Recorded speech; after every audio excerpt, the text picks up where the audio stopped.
Howdy, everybody. So today we have Nick from Nick's Motorcycle Suspension Tuning. and we met just a couple weekends ago at Grattan Raceway and west side of the state. We're in Sterling Heights right now in my basement. Yep. It's hanging out at EricSwahnRacing.com. This will be the EricSwahnRacing.com podcast. It is, number 105 maybe? Nice. 105. Nice. So, Getting up there, triple digits, man. That's triple great. digits. I'm happy to triple be. digits. That's so awesome. it's exciting. I'm getting better at it as I go, I hope. Yeah, for sure. And I even got a little plant from the store the other day. Nice.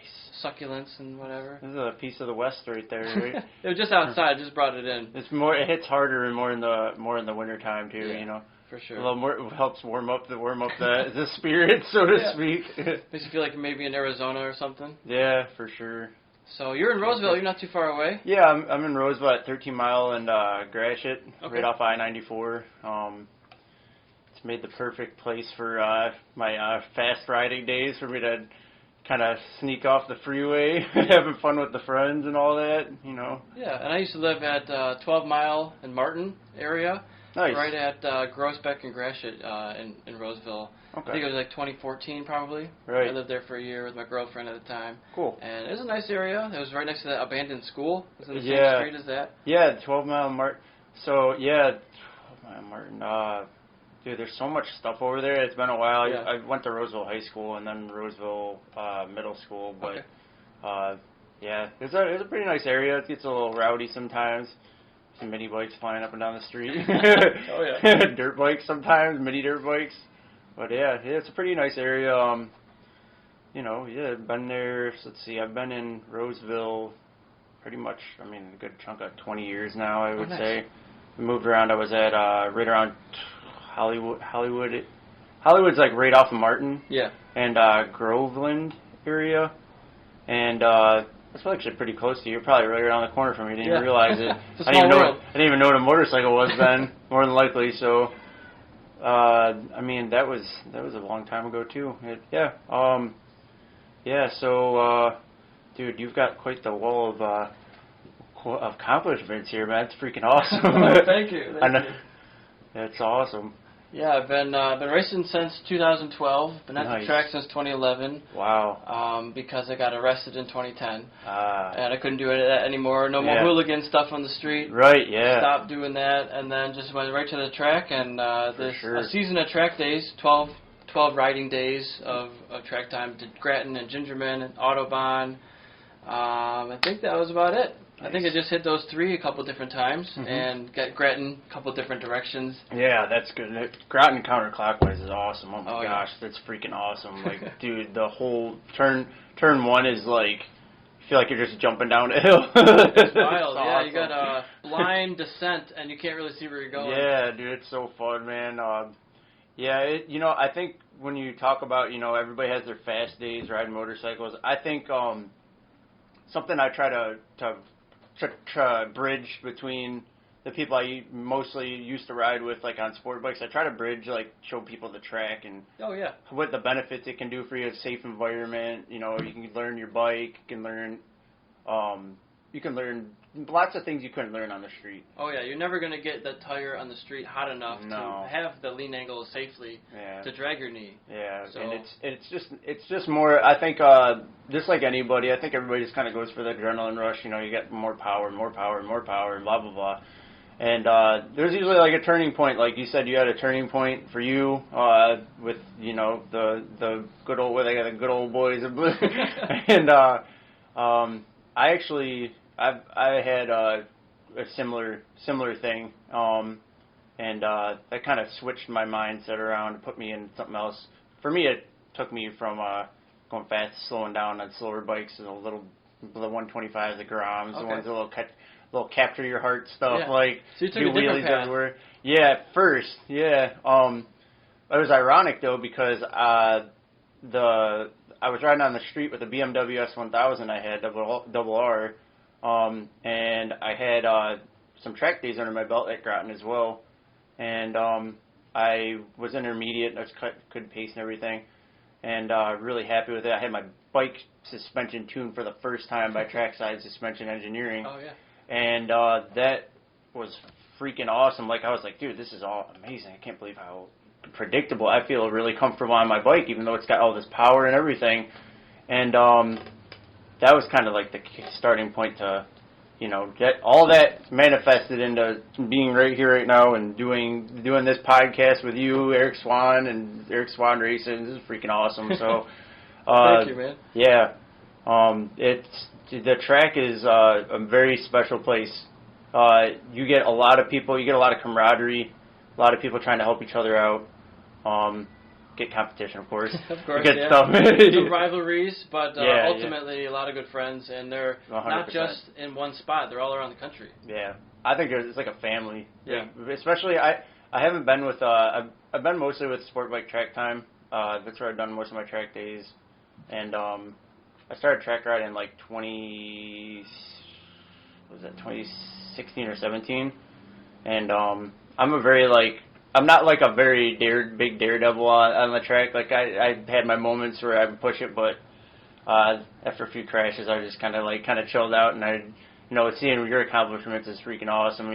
Seeing like racing is a whole new animal. Oh yeah. And a lot of respect for you and what you do, man. It's freaking awesome. Well, you don't start there. You start as I started as a novice track day guy like everybody else. Yeah. And I just went to Sport Bike Track Time, and they're a sponsor of mine. Yep. They're on the list somewhere there. Sport Bike Track Time, Sport Bike Tire Service. Yep. I'd cover one of them up with my but hey, that happens sometimes. Right. And they have coaches there that teach you the next level. Yeah. And then you get to intermediate, and they have coaches for the next level. And then you get to advanced, and there's coaches for the next level. Isn't that all? The thing too is when I first started, they didn't have intermediate coaching. Okay. But they were just entertaining it, and it actually hit on so well that they just kept rolling with it. And I thought that was such a smart idea. I love the way they put you in progressions. They can put you in a novice group that's taking your time, learning your lines, learning turn-ins, learning like your reference points and all that. Yeah. But then you can get in the top of novice. You could be knee down. Sure. There's plenty of room, even in novice, just to have a great time. You don't have just going around the track at the first time is very surprising. So it's kind of just like a whoa, you're on this spot. There's no cars, traffic. You ain't got old lady driving barely can see over the wheel. It's just a nice environment, especially at Groton and Gingerman. Those are the two I'm mostly familiar with, and they're just my hat's off to them. I'm very thankful. I love the way it's ran. I love the family aspect of it. I'm just looking forward to doing many, many more events with them. They're great. Yeah, and it's very cool that Sport Bike Track Time offers free coaching. Yeah. If you pay for your track time, it might be, I think it was $220 without a membership. Yeah. For one day, which is not terrible. It's not bad. It's like bringing your toy out and letting her rip at 100%. A private racetrack. Yeah. Do whatever you want. There's no lanes. Yep. It's just that's your track. You make your own lane, make your line, Yep. and do what you want. There's nobody going to give you a ticket. Exactly. Yeah. It's awesome. So. No mattresses sitting in the middle of the road and all that crazy stuff too. And you don't have to be a racer. You don't have to be interested in doing any races ever. I went to the track just to ride my bike for what it was designed to do. Right. Not, I dog on motorcycle riding on the street sometimes because it's like, do I really want to go 40 miles an hour and stop? Yeah, and go 40 miles an hour and stop? Yeah. And maybe go 70 and then stop? That's a good way of putting it. Or do you want to, and you're doing this in a straight line for the most part. It's very rarely, sometimes we got nice lakes around Michigan, then we have some meandering roads. Yeah. But it's not like the tail of the dragon. True. It's kind of a little bit boring and a lot of traffic sometimes. So I'm like, if you really want to ride, really get go to down. the track. Yeah. That's the safest place to learn your bike, to learn your flaws, because you'd be surprised. Take a street rider who thinks he's the hot stuff, and then put him on the track, and it's a reoccurring thing. You hear that, but there are some guys that just pick up on it really good. They just happen to pay attention to what they're doing. They're usually really they pay attention to what they're doing a lot. Very calculated. But, and those guys usually end up just doing good in general. I heard a quote the other day. I read a meme, I think it was. It said something like, fast guys are either extremely skilled or very stupid. Yeah. Because there's two ways to do it, right? Oh, you can either boy. just have tons of balls and no finesse, or you could have tons of finesse and be much more safe about it. Because the people with balls tend to crash a lot. Oh, yeah. The people with skill and finesse are the ones who are able to do it time after time. And, like, why aren't they crashing? Right. Well, they know what they're doing now. They're not just, what do they say, whacking it open. Yes. Yeah, dude, that's funny because I would say in the street I was 50-50 because there's times where unfortunately, your adrenaline takes over and then your ego kind of gets a hold of you, which that's not a good place to be. But on the track, like, I remember Andrew Feldhaus. Yeah, I haven't seen him in forever. That guy's awesome. He's hilarious. He's a really, really good coach, and he was my coach multiple times in novice. And I remember the first time I went there, everybody was dogging on the thousands. Nobody, it was like, don't ride 1,000 at the track. My first time at the track, I had a 2009 R1, and I was like, I already knew that I was like, listen, this is probably way outside of me.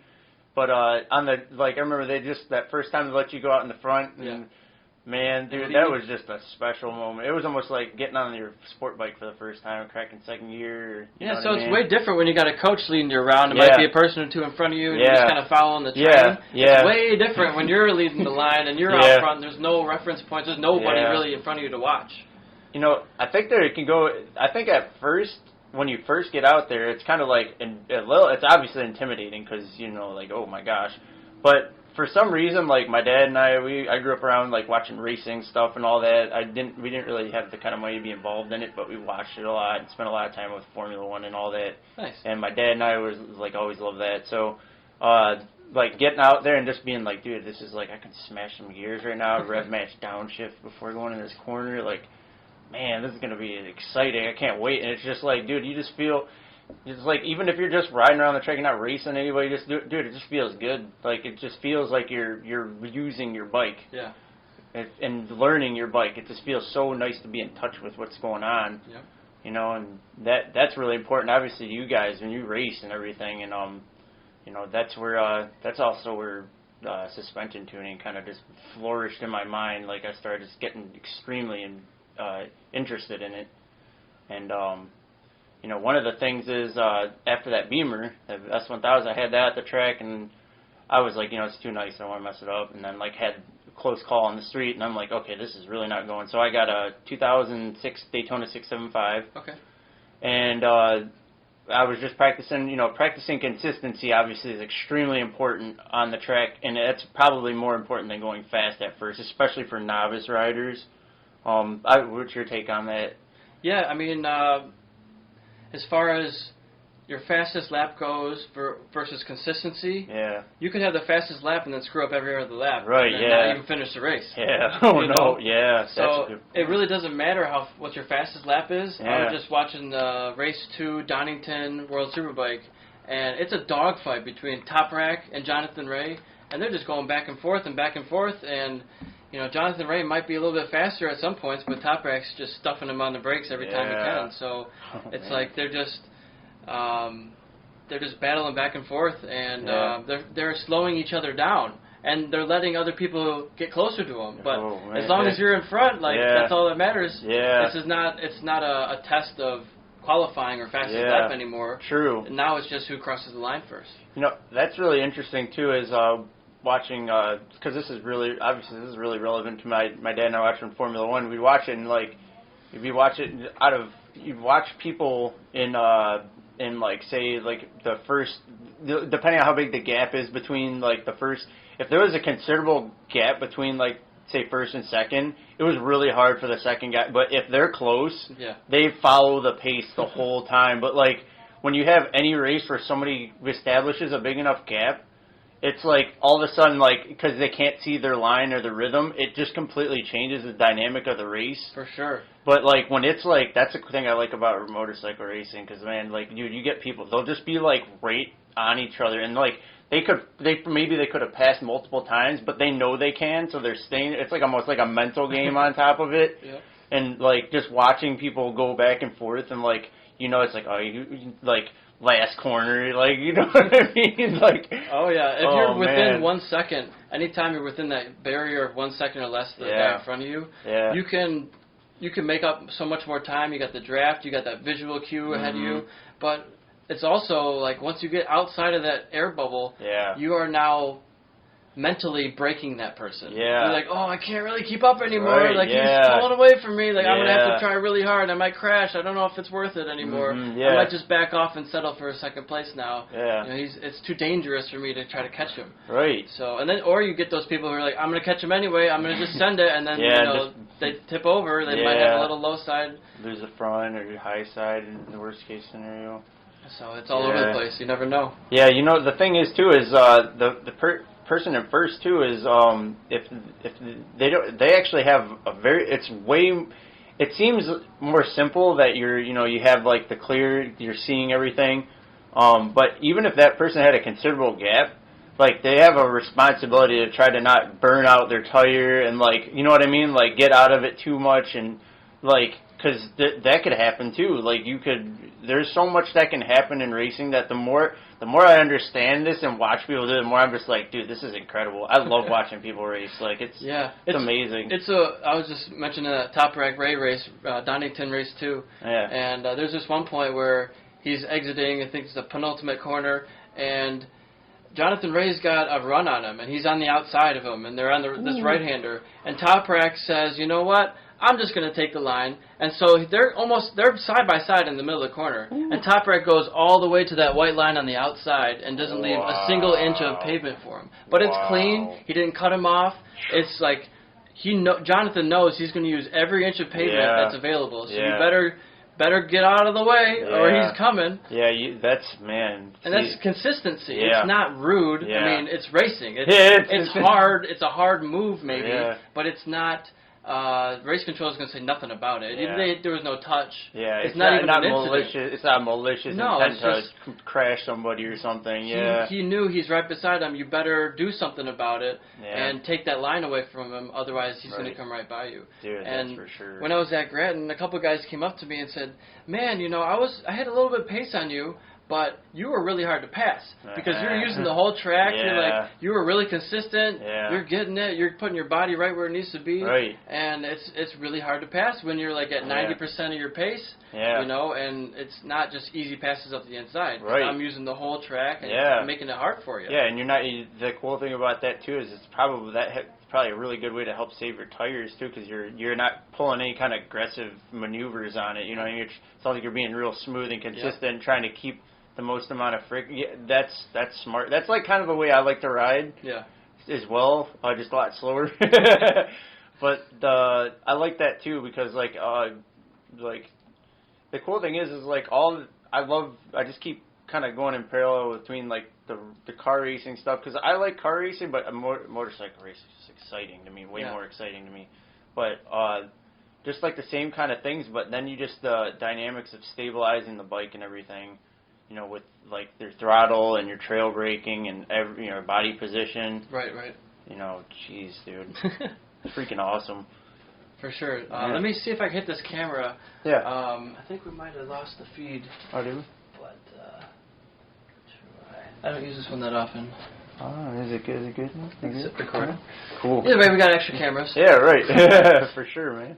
But nice. So yeah, man, it's I love car racing too. It's just motorcycle racing is way cheaper. It's way 100%. Easier to be a motorcycle racer. I mean, you need $5,000, buy a decent bike. That's about all you need. Tires are pretty much the biggest thing. I mean, you could say you buy a beater with a $5,000 car, but you need a lot less performance. And maybe who knows the consistency of it too. You know, it depends. I'm just really. I love the simplicity of it. I mean, motorcycles are pretty simple, you know. It's just like everything's right there. It's pretty easy to access everything. Every time like cars are really cool. I feel like they're a little more intricate, and just because usually they've been stored differently and all that too. You know what I mean? Depending on where you go. I was actually at the Gingerman Bike Night last Friday. Yeah, it was last Friday. I get confused at times. So much stuff goes on so quickly, man. And then they had the SCCA time trials after. Oh, nice. And it was just like quite the contrast for sure. But our bike night did pretty good at Sport Bike Track Time. There was enough people there was not a lot of advanced riders, so they combined advanced and intermediate, so they ran some more sessions. That's and cool. We got a lot of sessions in, even it started raining. It was just literally like a window of time. It was freaking perfect. Yeah. Track dried up and everything. Nice. Yeah. But yeah, dude, it's awesome seeing just like different types of things, you know, on the racetrack at the same time, like within 2 days. All kinds of machines out there. Yeah, for sure. I hope to be getting back to the track more often. I did that 3-day weekend, July 4th, Saturday, Sunday, Monday. That was awesome. So that was my first track weekend of 3 days at the track, riding in 7 years. Wow. It had been 7 years for me. I did one half a day on my Triumph in 2018, but I was trying to sell the bike, and I didn't go too fast on it that day. I hear you. But so it was really my first, full weekend in a while, and I borrowed my buddy's bike. So it was a borrowed bike that I had never been on before. I was 14 years old, and I started the weekend with used tires. Ooh. So I did 3 days on used, and I didn't do the first 4 sessions on that Saturday because I was having fuel pump issues. Oh. So I had brought it to my house. He's in Taylor, so I drove it here, trailered it, and then he said it's got old gas in it. So I ran the bike on the trailer for 20, 30 minutes. Ran out of gas, which I've done before and never had issues. But when I got to the track, put new fuel in it, it wouldn't start up again.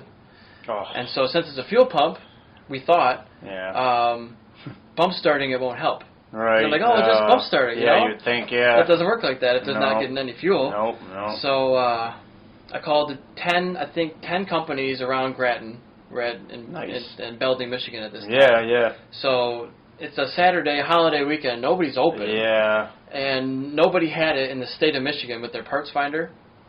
So one of the coaches, Denise and Rob Troms, they left on their lunch break. She did on her own accord. They're like, I have another gas tank in the garage that has this pump. We don't know if the pump's good, but it should work. Whew. So they went home, 20-minute drive there and back, and then that's cool. I put it in, fired right up. Oh. So I was like, thank goodness. Awesome, I wouldn't have been able to ride the entire weekend without that fuel pump. You can't beat the track, man. I'm telling you, you can't beat the track. Like, what kind? That's just there's a private example. Yeah, she skipped her session. I didn't ask her to leave. She's like, you know what? I think she was lying, but she's like, I don't think my tire warmers are up to temperature to make me feel good. Yeah. She's like, I don't think my tire warmers are up. It might have been true. I don't know. Right. But I was like, That's still super considerate. It was so nice of her. So I paid him a little bit of a tip after that. So for sure. You gotta show your appreciation, not with just words. Yeah, 100%. With cash sometimes. Yeah, for sure. That's just the way it works. It helps fuel everything we do. And they didn't ask for any money or anything like that. But sometimes the gesture is priceless. You know what I mean? People go out of their way to do something to make your day.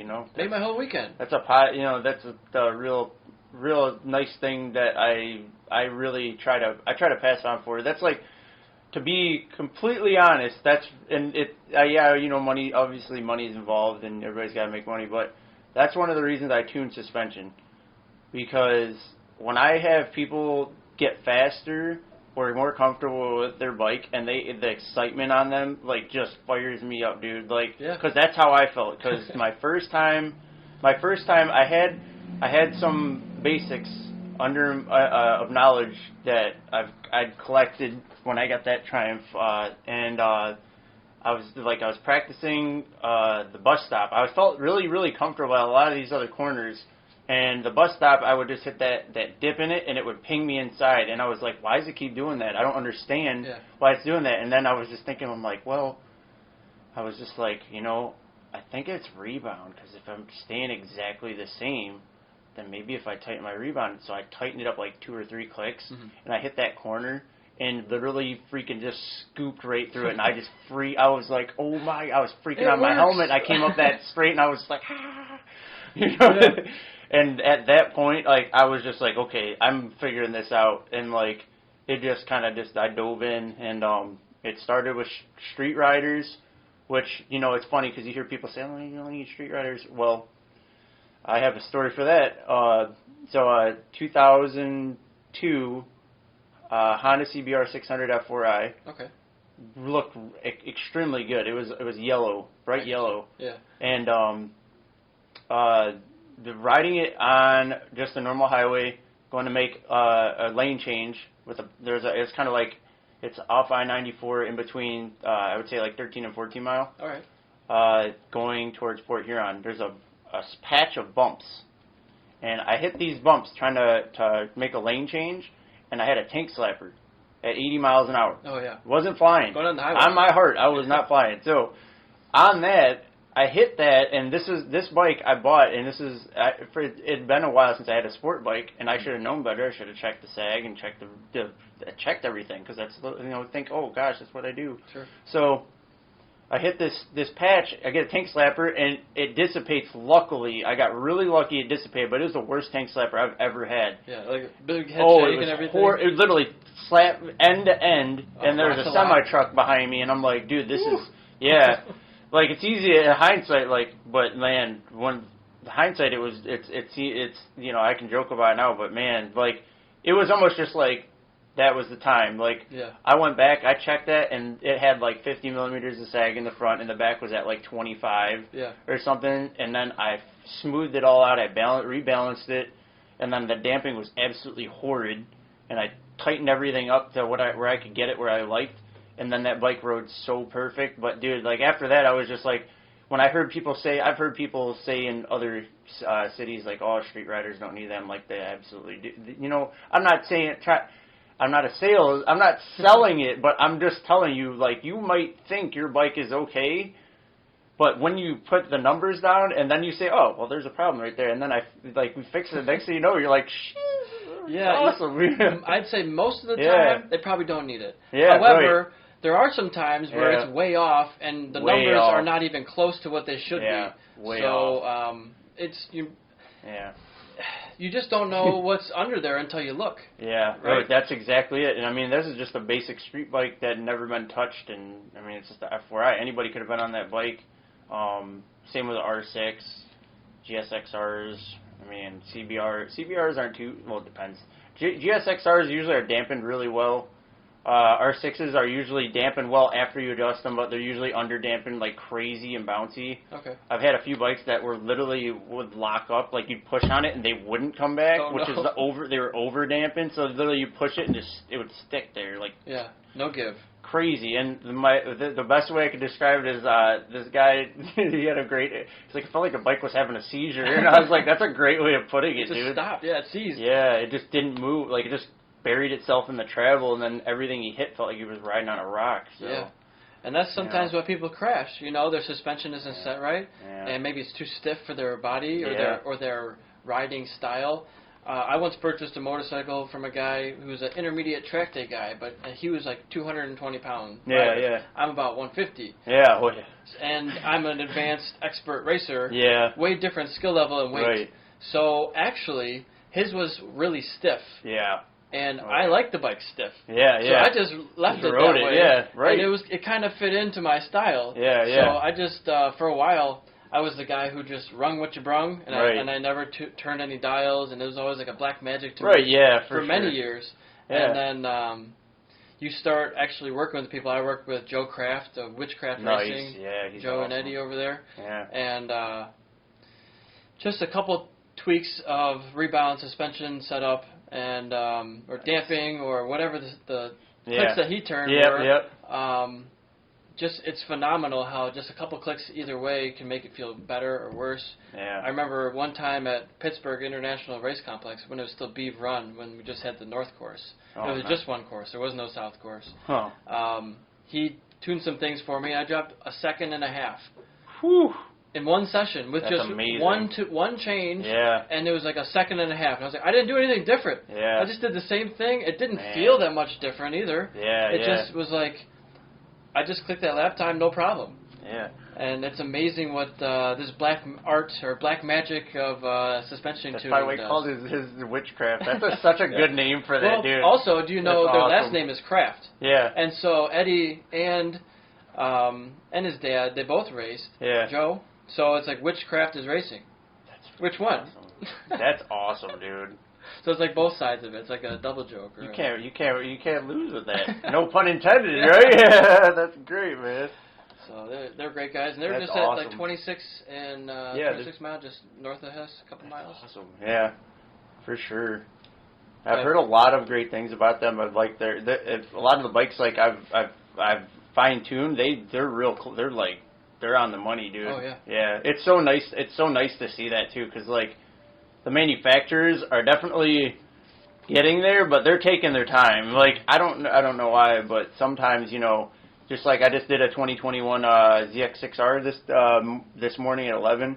The front end is extremely bouncy. Like, I mean, worse than almost as bad as FZ09. And you would never, like, it's just the front wobbles to all hell. Like, it's going over bumps and, like, turns. It's not stable. But just, like, seeing that and then, like, making that adjustment and then, having the guy contact me as soon as he gets back and then, like, yeah, you're right, very way better. That's freaking awesome. But, like, the manufacturers are starting to get there. I've noticed that, like, some companies are getting the damping right before they get the springs right, and some are getting both. Like, the new Beamers are pretty close. Like, the last one I did a 2022 with electronic suspension, and Beamers always come with almost no preload added into them. It's pretty interesting, but they're still stiff. Like, they're pretty gnarly. So it's pretty cool. Like, the manufacturers are getting better at it.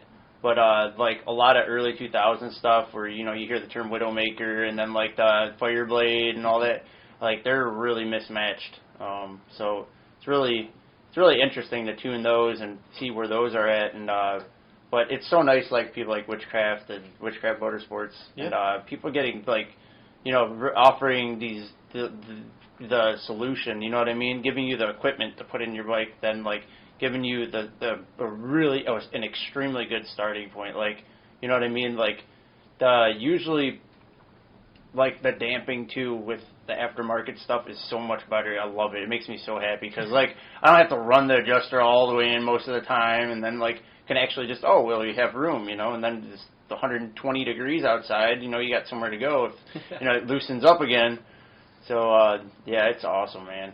That's so cool. Yeah, it's a great thing for the sport. I'd say it's one of the first things you should do when you get to the track is at least get your fluids refreshed. Right, 100%. And set your sag. Fluids refresh as far as suspension. Yeah. So you have fork oil. Yep. And that stuff is just like engine oil. Yeah. It's very similar. And nobody changes it. It degrades over time. It gets worse. It gets thicker, right? As more elements are being into the oil. Yeah, it's a bigger variance too. So it goes from being like pretty much like maple syrup to being tap water, like with a smaller degree of temperature. So like usually it stays in a window. The viscosity stays in a certain window to allow consistent damping. But as like the temperature changes and the fluid breaks down and stuff, just like the motor oil does, degrades. The dynamics of the fluid change drastically. So, like, it depends. Like that's like one of the things along with like really good valving, because some valves like you tighten them all the way and they're nowhere near closed. Like they're like, where is it? It's not. You know what I mean? That some of them are like they just shut and then you got to open them. But like that oil, like getting the oil and the fork oil refreshed and getting those are like. I mean, dude, it's so especially if you're going fast at the track, it's 100% useful. For sure. Yeah. Yeah, I'd say if anybody's looking to upgrade stuff on their bikes, it's suspension, tires, and brakes. 100%. Don't worry about anything 100%. else for like 2 years. Don't worry about getting an exhaust. Don't worry about tuning your bike, the dyno tuning. Yeah. Don't worry about quick shifter. Right. Yeah. Don't worry about levers. I mean, ergonomics are nice. Yeah. But like it's. I'd say rear sets are important just so you can have a higher position, or like you have that cheese grater so you can put them anywhere you want. Right. Those are helpful. Yeah. So you're not dragging your toes on the ground all the time. Or your foot pegs. Ooh. But some steel braided brake lines. Yep. Even just the front. Yeah. You don't even need both brake lines. Yeah, you just need some good. Just the front brake line braided. Yeah. Some refresh your fluids, set your sag, and get a new set of tires. Yeah. And then I'd say tire warmers are super nice because you can go out first corner, drag your knee. Yeah, so tire warmers, stands, would be nice. Yeah. Get a canopy. Yeah. Throw it in the back of your truck. truck. I got the $40 or $50 Ozark Trail special. I'm looking at buying a generator and a canopy right now. Yeah. I think Generac has got a pretty good 2500. It's like those Honda 220s, but it's a little heavier, a little bit bigger. Okay. And because I want to be able to do 2 sets of warmers. Right. And warmers are like 1100 watts or something like that. Yeah. Starting up. Yeah. So the 2200 plus a fan and a phone is like, that's it. That's too much. Yeah. So I wanted something more than the Honda, and the Generac's like $650, I think, on Amazon, delivered by Friday. Man, that's not bad at all. I used to have a Predator from Harbor Freight. Harbor Freight's like right across the street. I've heard of those, yeah. And it's great. It's $200 cheaper. Yeah. It's going to be probably more power, maybe like a 30 to 4500 for $500. So. Yeah. You know, a little bit cheaper, but it's going to be way heavier. It's bigger. I don't need that much power either. Right, yeah. So I'd rather buy something a little bit more portable and save my back, because I'm lifting it in and out of my truck. Probably heavy. 4 or 5 feet. Yeah. With, oh my goodness, I don't want to hurt myself one day. Freaking cleaning press, yeah. Yeah, and that's one of the things. It's a little like I wouldn't say it's off topic. It's relative to racing. I think that especially like somebody's first time on the track, they're gonna notice, because once you get into these weird positions, which is pretty much if you were to like squat down and like squat onto your toes, that's kind of like what you're doing for like 20 minutes at a time. Yeah. So your legs like get absolutely fried, and some people get hip cramps and everything. Oh, yeah. And it's no joke. Like, especially if you're on a sport bike. If you're on more of an upright bike, it's not going to be as bad. You're just going to have to exaggerate your upper body a lot more to get it down more, but yeah, with like the sport bikes, like, it becomes pretty demanding. I don't think people are really ready for that. They think they're just going to sit on the bike. And you're not really sitting down. No, you're not. You're constantly scooting around, and you're trying to put yourself inside the corner of the bike to kind of keep the bike up so you can drive through the corner faster. And like the cool thing is like I really believe that just like a basic, I mean, even just like a basic level, like a basic good level of fitness is extremely beneficial for people on the track, like, and riding on the street, because when you ride with really high rear sets and everything, it puts all the pressure on your hip and your knee. If those muscles aren't holding correctly, you get like joint pain and all that, and it's not fun. Like, it kind of affects your longevity and might take people away from riding in general. They might go to a cruiser, like you hear that all the time. Oh, I'm just going to get a Harley now. It's too much work. Yeah, right. So, like, yeah, it's and I think that there's also remedies to that, too. People can change, like, their bar position and all that. They can go really all over the place, but, yeah, just, like, basic calisthenics routines are so beneficial, too. And why do you think I do so much mountain bike racing and foot racing? I mean, that's so awesome, dude. Yeah, it goes hand in hand, man. You have to. You have to if you want to be. Yeah. So when you go to the racetrack, it's not a Sunday cruise. No. It's not just going out there and having fun and just kind of riding around at an easy pace. Mm-hmm. You're pushing, like, to the limits of physics, to your own ability limits. There's G-forces, everything's involved. It's a dance of all the laws of whatever. Yeah, it's a workout. It's an entire all-day workout, and plus it's 90 degrees out. That weekend it was over 90 degrees before 11 a.m. Yeah. And it's hot. There's no shade. There's no tree cover. Leather suit. Bring a canopy. Yeah, you're in a full leather suit. I got a back protector, a chest protector. Yep. I got one of those, like a cycle skin Under Armour. Yeah. And then I also wear the Cossacks hip protection with the, like, I guess it's just hip and leg. And then I also wear bicycle shorts with a padded butt in them, so I get a little butt pad. Yeah. Because I mean, the seat's not that comfortable. Right, although you're not sitting down on it that often. It's still on the straightaway a little bit. When you got the sit bones touching it, it still feels, you notice it. Yeah, some people don't run any foam pad. They're just on plastic bodywork, which I don't know about that one. That's brutal. I got a little foam pad. That's about it. I think that, well, it's funny because what I've seen people who have even, it'll be like a plate with literally like skateboarding grip tape on there. And I'm like, dude, like, ow, oh my gosh, man. There's any bump at any point, that's just like a kick in the butt, literally, you know what I mean? Do you ever get people asking you, doesn't it hurt when you drag your knee? Yeah, right. Yeah. Well, sometimes it does if there's no puck left. If you hit a curbing the wrong way and it rips off your knee puck. I don't think I've had that happen to me actually. Yeah. I've seen it happen to other people with it. Like I think it happened at Black Hawk Farms. Somebody was dragging their knee, and some of their curbings, if you're on the inside of it, and you kind of go towards the outside of the curbing. Yeah. And you cut your knee on that curbing where it's gatored, you know. Oh yeah, like I was gonna say you can do it that way and have it cut off. Man, I was just thinking about it. I was like, aren't some of those I almost wanted to call it scalp, where they're like up and then like a It's step. like gators, I guess. Gators, yeah. See, that's a new term for me. There might be something called something different. Or that like gator teeth. That originate in Florida. Maybe Florida gators. But yeah, man, it's like Kyle Wyman broke his elbow on one of those curbings. Oh. Like, 'cause he slid across, and then on the other side, I think he hit his elbow on it. Yeah. Ripped it up. Yeah. That's a good protective stuff comes in handy on the trail. Like, obviously, they're gonna make sure you're wearing a 2-piece at least or a 1-piece suit, and yeah, I mean, I went down at the bus stop before too, and Me too, yeah. This guy stuffed me in the corner. I was riding it wide. I was like, oh, there he is. I was like, oh, and then, like, I don't even know what. I must have literally went like this, like on the throttle. Tap the throttle. Just a tiny bit, because I heard him there, and I just didn't know when he was gonna pass me, and like, because I knew he was gonna try to pass. He was just like, he would come out he was an RSV4, and I'm like, yeah, I'm not gonna be able to pull that off very long. So, like, I don't know if I just let off just a little bit, but it's just weird.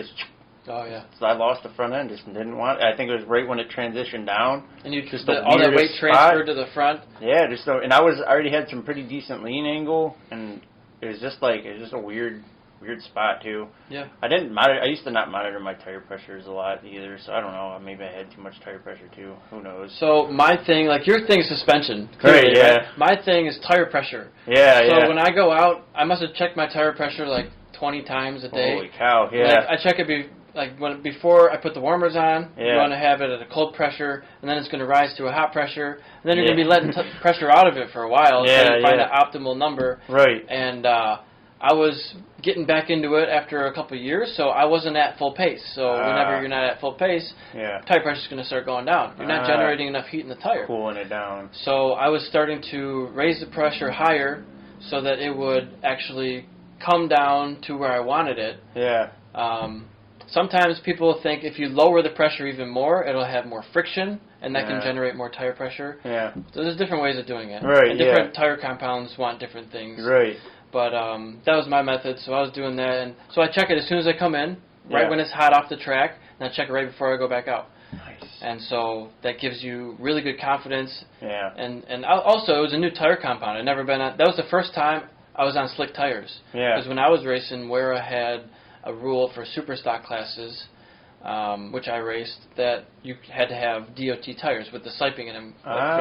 Yeah. So I raced super stock and super bike class. I was like, I'm just going to run one tire. I don't have a second set of rims. Yeah. I'm just going to run the one, and I'll be a little bit of a disadvantage, but not much. Yeah. So my buddy had slicks on his bike, which is pretty much the same thing, just a little bit more grip.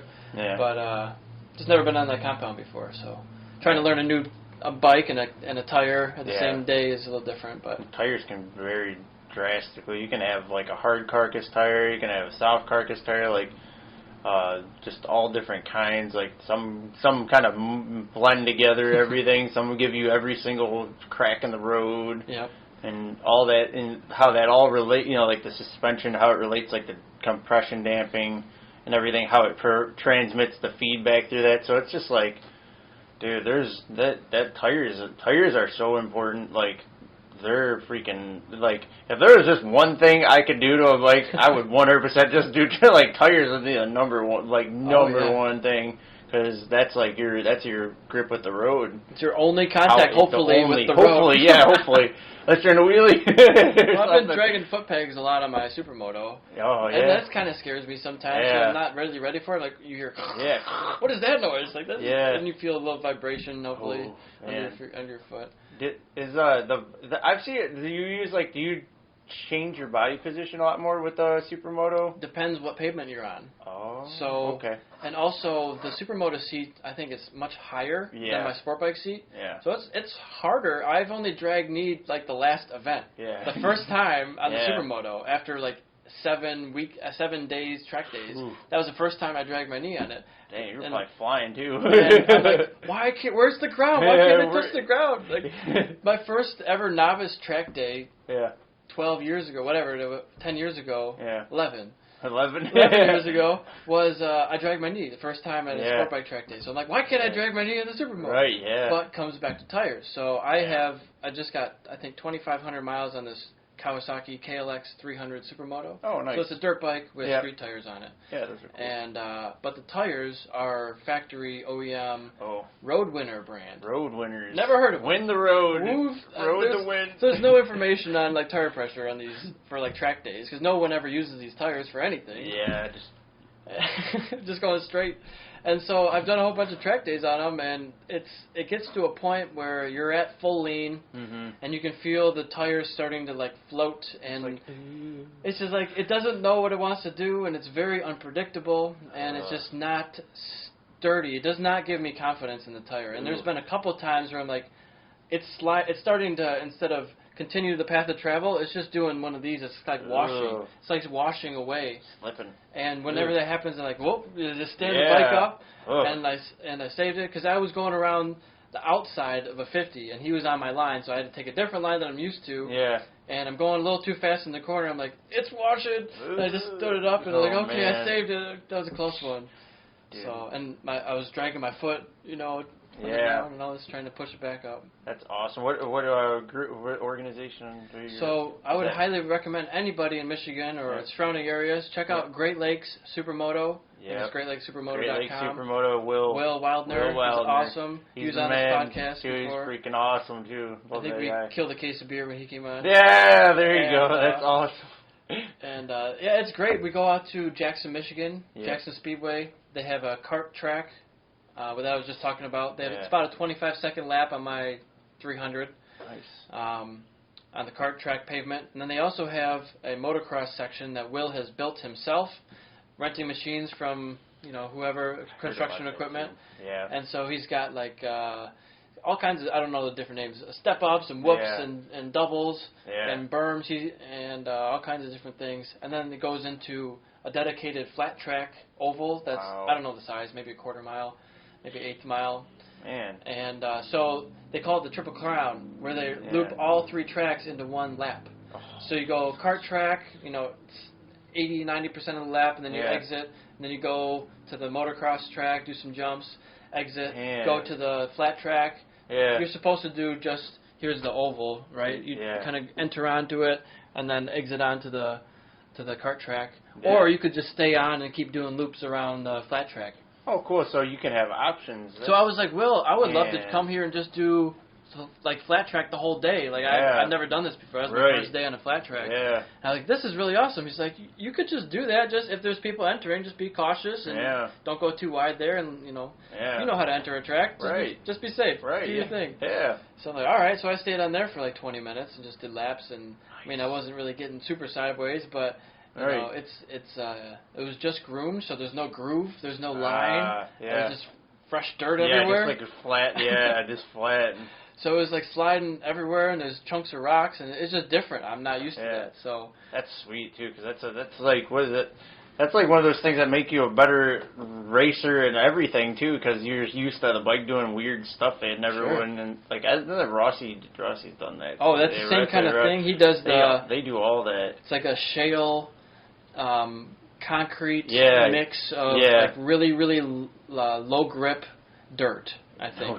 So they're always like sliding a little bit. You want that low grip environment so that you can practice sliding. Not doing 200 miles an hour. You're doing like 50 miles an hour. I think at the kart track it's up to I saw 55 max on my speedometer. Nice. And you're for like on the straightaway, and then you're like 20s, 30s probably most of the time. That's plenty, man. So you're just not going that fast, but you're still like I'm struggling because you go from the pavement, and now you're in the dirt where you need a different body position. Yeah. You cannot be trying to drag your elbow in the dirt. Just slide right out. Right out. So you have to have more of a neutral stance where you're kind of pushing the bike down, and you're counterweighting it. And it comes back to you. Yep. And you push the bike down, counterweight to the outside. Yeah. So with your upper body, maybe your cheek off a little bit. Yeah. So that it's neutral. It's not.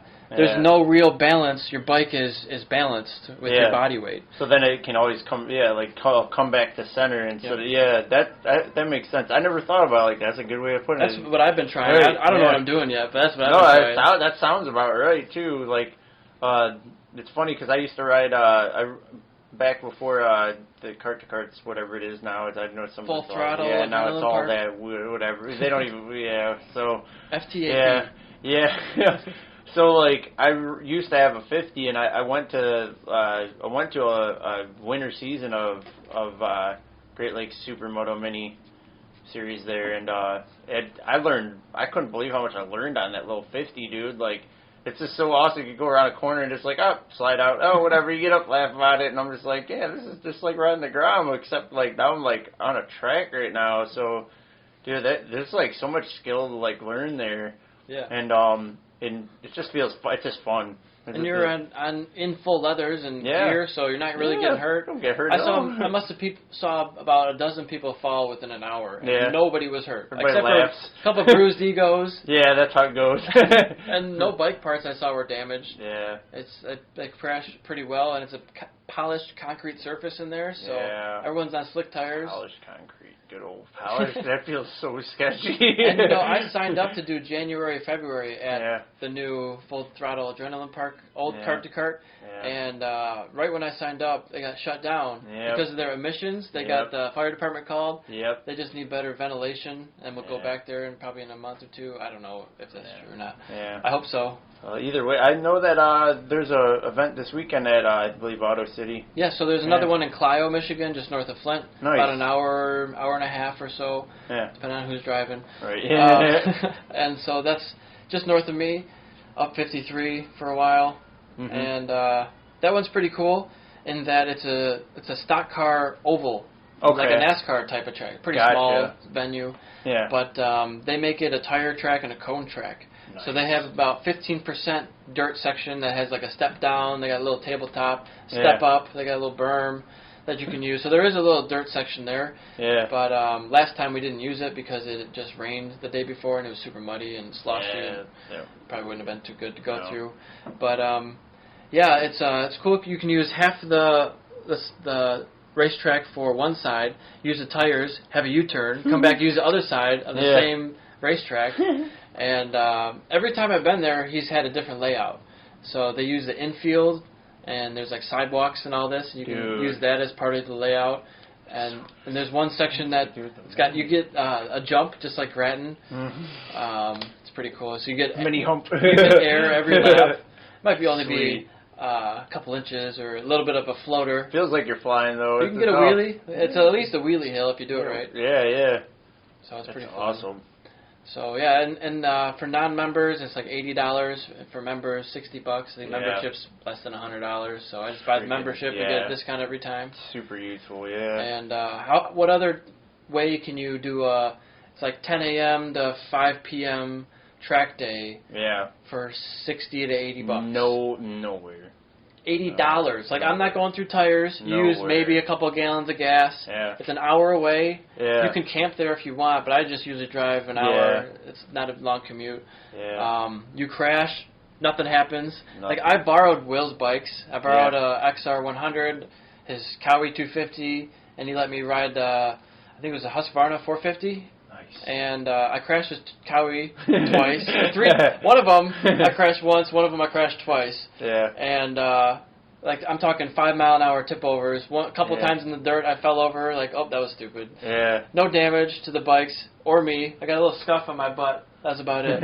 Yeah, that's a scuff. And I came in, I'm like, oh, I'm so sorry, I crashed your bike. He's like, where? I don't see any damage, go back out there. Yeah, he's like, that's great. It was awesome. So I don't even know if I should count that in my crash totals. Right, does it even count? You could just slide that one other. Never happened, man. Yeah. But so my point is, if you buy a bike for a couple grand and do minis, 50cc, Yep. 150s, 100s, Mm-hmm. 250s. There's room for everybody everywhere.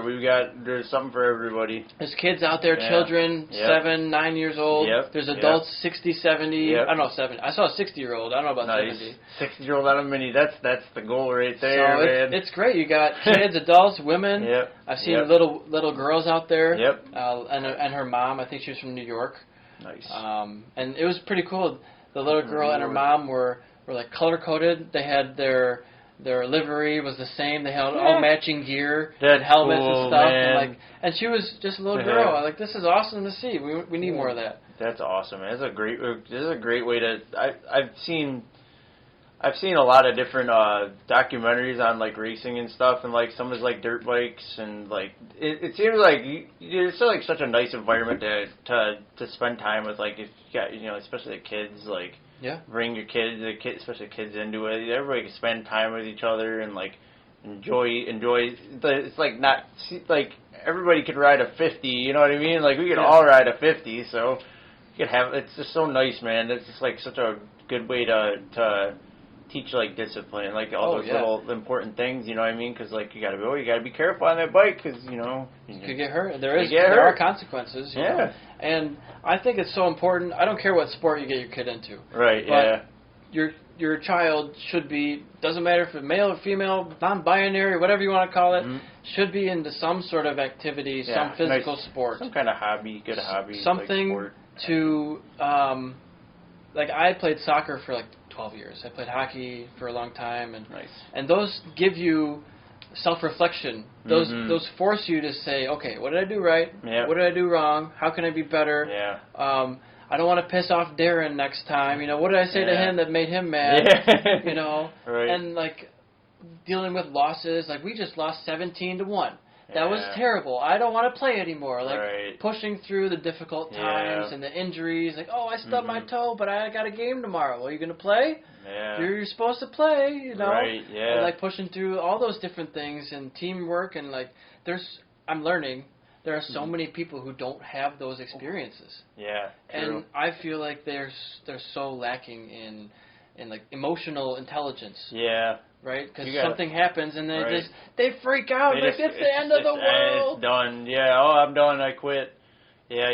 That I learned. I wasn't really a team sport person much per se, but I did a lot of skateboarding, and I got injured. I broken my elbow and broke my wrist and all that. So I learned, like, it kind of taught me, like, all right, so what's important to me with this? Like, how am I going to progress? How am I going to enjoy myself? Because, like, my competitive nature would take me to stuff where I would most likely, especially skateboarding, get hurt because I'd just be in a realm where I didn't know which way to push it. So then it taught me more consistency. Like, all right, well, what can I do consistently that is just like something useful that I can enjoy myself with? Do a kickflip. Yeah, kickflip. Just do a kickflip. Yeah, right. Like just like I even with riding like because the skateboarding thing kind of carried over into doing like stunt riding on motorcycle, like mini bikes, like Groms and all that. Naturally. Yeah. So like just kind of like extreme mixed together, but just like having something to work towards, like especially like once I got into stunt riding. Because it's really, you have like a bunch of people in the same area, and we're trying to do something, trying to find a place to do it, and then like try not to get, because it's so taboo, everybody gets pissed off about it, like, you shouldn't be doing this, blah, blah, blah. But like, I'm very considerate when I do what I'm trying to do. I was trying to just kind of just blend in, like, not cause a ruckus, but when you're trying to learn some of these things, there's just so much you have to figure out. Like, you have to learn how to hit the gas, like a circle wheelie. Oh, yeah. You're tipping the bike back, and then you're tipping it this way. So it's literally, like, the bike's going like this, like, and then going that way. And then you drive it around a circle. It's the perfect angle so that you can do a 360. Yeah, and your body position matters too, because if you're in too far in, it stands itself up right out of it. If you're too far outside of it, it goes really fast and whips you off of the bike. It's really insane. Like how much time I've spent trying to learn that. literally was like, okay, so if you want to do something and it seems like impossible, it's just because you have to put in a ton of time and a ton of practice, and like that's why hobbies are really important. Like, especially like I have my hats off to guitar players because I play guitar here and there too, and I'm like, man, just like something like to get something takes an astronomical amount of time invested, so you can't focus on just like the goal. You got to like kind of focus on like the little happy details, you know. Sure. Say happy, but sometimes they can be struggles too, like you're saying. Like it can be little things like, you know, like just a small injury, but then like, oh, you know, heck, you know, I started playing, got second wind, you know what I mean, and started playing this next game, and started, you know, it happened to be the best game ever because I felt like I overcame something, you know what I mean? Right. So yeah, it's really awesome. Like it's so important. Like I said, it's so important to have that development of self-awareness, emotionally and physically. Like, got to know what to work around, and it helps with everything. Even riding bikes. Sometimes you forget. Like, you know, people get into it. They do it because they forget. Literally, like your brain shuts off. So it's pretty cool. Like, you know what I mean? There's not much. Many times in my life I could say I hopped on a. I love skateboarding. I didn't hop on a skateboard and forget everything. It was just, I guess I was just thinking too much, too overthinker. We say you forget everything. You just don't have a monkey mind. Your thoughts aren't racing. No. You just have you have a clear mind, and you're focused on what you're doing. Right, 100%. Dude, that's so useful. They develop. That's a skill too. Like, you're just in the zone. Yeah. It's not like having a bunch of caffeine or something. You know, you're like having a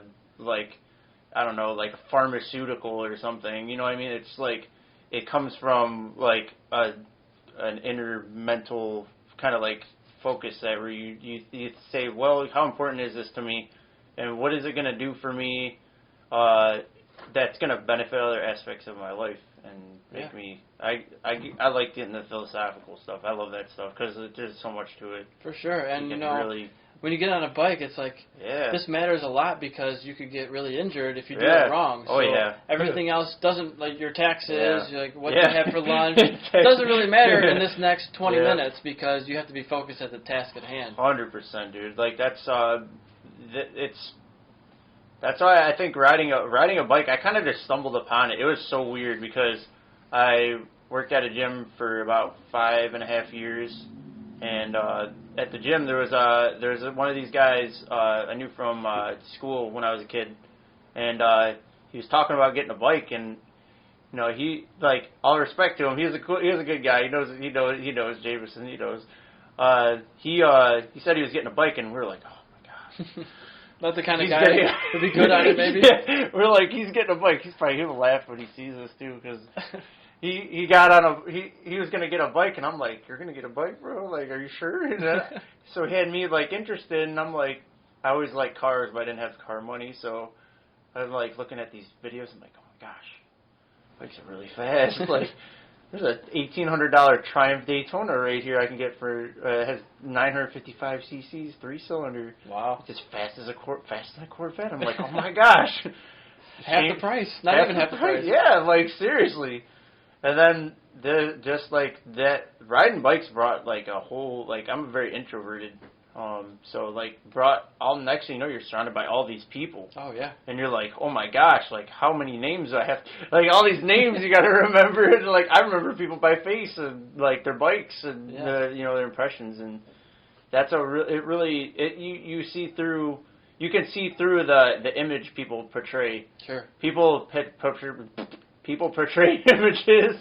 And then, like, you usually the people who do that, they'll usually stick together. And then, like, the people who are just pretty much genuine, open, like, you get, so, like, there's a lot of self-discovery, but it raises everyone's self-esteem. You're riding a motorcycle, you feel cool, feel like you're a biker boy, you know what I mean? Like, it's freaking awesome. So, like, it not only just does, people get caught up in the danger aspect of street riding and all that, but, like, just like riding a motorcycle is important for, it's important for some, I should say, it's important for some people, not everybody, because it's not for everybody. Yeah. But for the people who get it,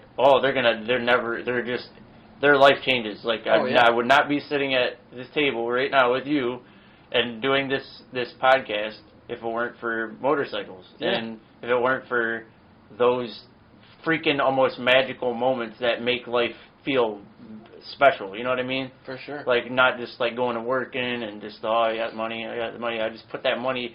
It's like the best $1,800 I ever put down in my life. Changed my life. $1,800. You know what I mean? Definitely, it's given me a career. Right, 100%. Yes. You know, and right. For the longest time, like I don't really know what I want to do, Yeah. but I have drawings of me as a child, like 4 years old, or I don't know, very very young, probably not 4. That's too young to draw something legible. Yeah. But it was I want to be a store owner. Right. And at that time I was into Pokemon cards and sports Yeah. cards. And so I was like, I want to have a sport goods store. Yeah. And I have a sporting goods store of Yeah. motorsports. Yeah, it's sports. Sports. Yeah. And so I'm doing it now, and unfortunately, it's not quite enough for me to be my full-time gig yet. Yeah. But I got like 6. I got actually something really cool to talk about later. Right. But I got 6 parts of EricSwahnRacing. I got Nice. sales, Yes. online sales. I'm an authorized dealer of 35 brands. Nice. Podcast, got 100 episodes now. Yeah. Racing, I got 115 motorcycle races. I've done car events, karts. Nice. I'm a go-kart champion. I'm a mountain bike champion. Nice. Tough mudders, foot races, swimming. Everything. Dude. I've done 1 indoor triathlon. My brother's going to be doing his 7th Ironman Wow. in Alaska, Whew. August, the first weekend of August. Nice. I'm not going to be able to go, but it's awesome to see that. And so Right. he's inspiring me to do a triathlon, like an Ironman. Yeah. But if I did an Ironman, I come back to motorcycle racing. I'm going to kick Yeah. some serious ass in Right, fitness. 100%. Yeah, you ain't kidding, dude. Dude, the cool thing is that you've got a really broad reach too. Yeah. You got a broad reach amongst all different things, and it's just time. Yeah, At for this sure. point, yeah, I admire people with that attitude because I'm in the same. We're all in the same kind of boat going the same direction. We just got For sure. a fleet going somewhere. You know what I mean? So some other things I do is I just found out I've reached 10 organizations as a track marshal that I've worked for. Nice. I don't know if I can name them all, but AMA District 14 for motocross at Grattan. I did ARMA vintage motorcycles at Daytona. There's ASRA, American Sport Bike Association for national racing. Then there's CCS, which is the Sportsman Series type of thing for sprint races. Moto America, Formula One, I worked at. No way, dude. MotoGP. Nice. I did North American Talent Cup for the young kids coming up. Wow. IndyCar. And there's one more. I can't remember off the top of my head. But I got 9 of them. 9 out of 10. Man. So, yeah, man, I just love being around it. Yeah. And just helping out. That's freaking awesome. And then I'm a rider coach now for Motorcycle Safety Foundation. Nice. So Cool. for the last couple of weekends and this weekend, I'm going to be working over at Macomb Community College. So I'm technically a public school teacher for Macomb Community College and Schoolcraft for MSF courses. For the basic rider course, I'm certified so far. And that teaches people how to get their license, their cycle endorsement for riding on the street in the state of Michigan. Although I can take this out of state and do the same course other states. So I might do that at some point. And I'm really, I've started to reach out to a couple companies, but I'd like to do marketing for my podcast. I'd like to run ads on the podcast because I've done over 100 episodes now. Yeah. And there's a couple thousand views on the good episodes, you know, on certain ones. So, you know, it's motorsports related. It's not always motorsports. Sometimes I talk to bands and businesses that are unrelated, which is I like to do also, and friends and family. But it's content weekly, just about every week for the last 2 years. It's pretty consistent. I think I could run 15, 30-second, maybe 60-second ads once an episode for maybe a couple companies. And that would be a good idea, for sure. And make some money doing that. At least cover the cost of my time doing this. Or, you know, some of the cameras aren't cheap. Oh, yeah, 100%, dude. So, and at the end of the day, it's stuff you believe in. So, like, when, you know, I think it's different when people reach out. Because I've had, like, in the fitness thing, I've had, like, company, like, I don't want to name it. I don't need it. I had a company reach out to me, and they were like, "Hey, do you want to help promote our products?" And I'm like, "Oh, I actually don't really like." I was like, "I don't really like." You know, they would have paid me And I'm like, well, if I don't like the product, why? You got to stand behind it. So yeah, you know what I mean. So that's really important. Like, so yeah, if I believe in something and absolutely everybody should know about this. You know, heck, for sure. You know, for sure. So like, it's they call it the shameless plug. There's no shame in it. It's good. That's how it is. Yeah, for sure. So tell me, let me dig into your business some more. So what do you want people to know about your business? Well, let's see. I do mobile service suspension tuning. So pretty much it just depends, like, what area people are at. I have a very minimalist approach to my equipment, so I've even tuned off my bike. I brought my bike with my tools on it, showed up to somebody's house, tuned their bike, rode back home. Nice. So very mobile. Yeah, I love doing that. So house calls. Yeah, house calls. Especially people with track bikes. Like if we're not at the track, or I'm not at the track, then I'll probably just go to somebody's house and like set up their sag and then their damping and all that, and just at least give them a hand. Sometimes people just want help with stuff they don't know what to do, or they're having some weird issue. But I usually, if people come to me, like I said, I'm looking at 13 Mile in I-94, 13 Mile in Gratiot in Roseville. I've got a Facebook, that's Nick's Motorcycle Suspension Tuning. I have an Instagram, but I'm not really super active on it. I should probably do that. I haven't gotten to it yet, which is just Nick's Motorcycle Suspension. And I can really I'd really just start with what somebody needs, or if they're having anything, because some people just, if they don't have anything, they don't need anything, you know what I mean? But usually it's word of mouth is really what has got me literally right here so far. So I've been really, really riding that as much as I can, because I have a few dealerships in the area that I've talked to, but I don't know. So like, it's as far as like suspension tuning, I just measure sag digitally. Accurate to 1 millimeter. I use the Motul slacker. Perfect. And I use if it's electronic, I use my thumb. And if it's Allen head, I use an Allen head. And just looking at keeping an eye on movement and what the bike's doing front to back. It's just a balance of everything to me. Like, I just like kind of balance. I like bringing balance to things. Like, so when people get things done, like some bikes it can take me like 15 minutes, and then some bikes might take me like 30 minutes, like just depending on how easy it is to access the adjusters and all that. Depending how nicely the designers made it for you. Yeah. Kawasaki and their ZX-10. I don't know why, but like they just bury you can literally see the preload adjuster, but it's like in an area where there's this much room, so if you got a wrench in there, you can move it like this much. There's not much travel. Yeah, it's ridiculous. And then like I think in the service guide it's saying to remove the subframe, but I just use like a Motion Pro shock punch and just tap it around. I have somebody help me unload the suspension, and then it helps me get the preload dialed in a lot easier. But some of those things, like, they're caked, like the CBR, they're underneath the bike and everything. There's, like, squirrel hair and stuff in there. And, like, it's like, and those things, I bust up my hands a lot on those.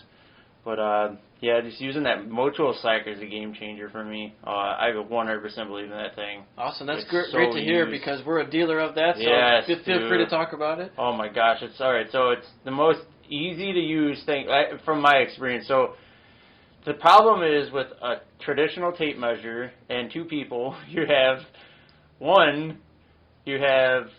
two people, which they have different judgments, and yeah, there's a ruler, but the ruler, depending on which angle you look at it, you have a different, line of sight, and you have to make sure, like, it's exactly. See, once I used this slacker thing, like, it changed it was like, okay, I'll do this now. But at first I was like, yeah, I don't know how I'm going to do it with the tape measure. Yeah, I'm going to, it gets a little confusing, to say the least. But the tape measure, you have to have somebody unload the suspension to get the static to see how much the suspension of the bike, or the weight of the bike, is sitting under itself, which is really important. Like, you need to have that right, because if you have none, that's not fun. Yeah. And if you have way too much, you have no travel. Right. and like a Triumph I had no had like 50 millimeters of static, and I bottomed out on every bump, and it felt like I was being like Street Fighter, like just like every single time. And but having that tool allows you to see numbers, and then you can unload it, and you can actually zero out the tool. Yeah. It's called learning mode, I think. I believe I haven't read the manual in so long. I just use it so much. Like I've used this thing seriously on probably 300 plus bikes already, and it's still working. Nice. It works so good, and I have the older one. You have version 3 or 2? I think I have version 2. Okay. Yeah, we're up to version 4. It's Bluetooth now. Yeah. That's awesome. There's even a remote. Like a screen you can put on your handlebars so you can see at different angles. I have that one, but it has a cord that goes to it instead. Like I got the corded one, the aux cord looking one. And then you can even sync it to your smartphone, so you can get data on your phone, and like have different logs and different bikes and like all sorts of different things. I'm gonna have to come and get that from you guys. And that's just amazing, dude. That's so useful. Like especially 100% race. Anybody in a race, like it's a necessity. It's not even an option; it's a necessity. You can do it with one person by yourself. Yeah. Instead of you would need 3 people, 2 people to hold the bike and 1 person to sit on it. Yeah, the best thing, and that's the thing too is you can use like any kind of stand-up wheel chuck. Yeah. Put your front wheel in it. Yeah, put your front wheel in it and make sure that it's locked so it doesn't come out of there. I like to use a kickstand too if I don't have access to one of those. It's a little tricky. If it's a track bike, you need the center because it's just going to be. You could get probably pretty close, but having its accuracy is really important, especially the farther you're pushing your bike. Like if it was a street bike, you could probably get away with it. You're only going to miss maybe a few millimeters, 2-3 max, I would guess. Yeah. But using the kickstand helps you figure out your static sag if you don't want to lift up the bike with every. But sometimes that gets old real quick. But you have the tool on it. You attach it to the swing arm. I'm sorry, not the swing arm. The axle, the end of the swing arm, and then you find a fixed point to reference from, and then you hook the loop on it. You can actually use adhesive loops that come with it. And I used to use those all the time, but then I was just like, there's so many spots in the body where I can just use that. Yeah. And sometimes it wouldn't stick because people put all that spray polish on their bike, and and license plates work good too. Anything you can hook license plate brackets, and it just measures the movement in millimeters. It's just super simple. Like it's got a little light up screen on it, there's a little zero out function. So I just press on the suspension, make sure it's giving me a consistent number. Then I zero it, and I go, all right, that's where we're measuring from. Yeah. And then unload the suspension, find out how much you got there in static. Make sure it goes back to 0, keep it at 0, have them sit on the bike, and then you add the 2 numbers together. Boom, you got your number. It's whatever you're trying to aim for. Usually on sport bikes, I try to go from like 25 to 40. Some people are bigger, and I have to work outside or inside of those, or lighter, and I have to work on the other side of those. Usually the heavier guys, like they're usually not too bad. Like if the damping's pretty good. But like the people who are riding on like bikes that literally don't move, oh gosh, I'm like, dude, you gotta spring this thing. This is brutal. Question for you. Yeah. Do you think there will ever be a time where you can have suspension setting A for your forks and shocks, and then suspension setting B for your forks and shocks with a click of a button? Yeah. Do you think so? And there actually is in the new BMWs and all the new Olins. I believe they do too. They're digital? Yeah, the digital setups, because the BMWs I've done recently, they have riding pro modes, and then you set everything you want into it. The only thing I don't like is the damping on the front's still crude. It's like, come on, dude.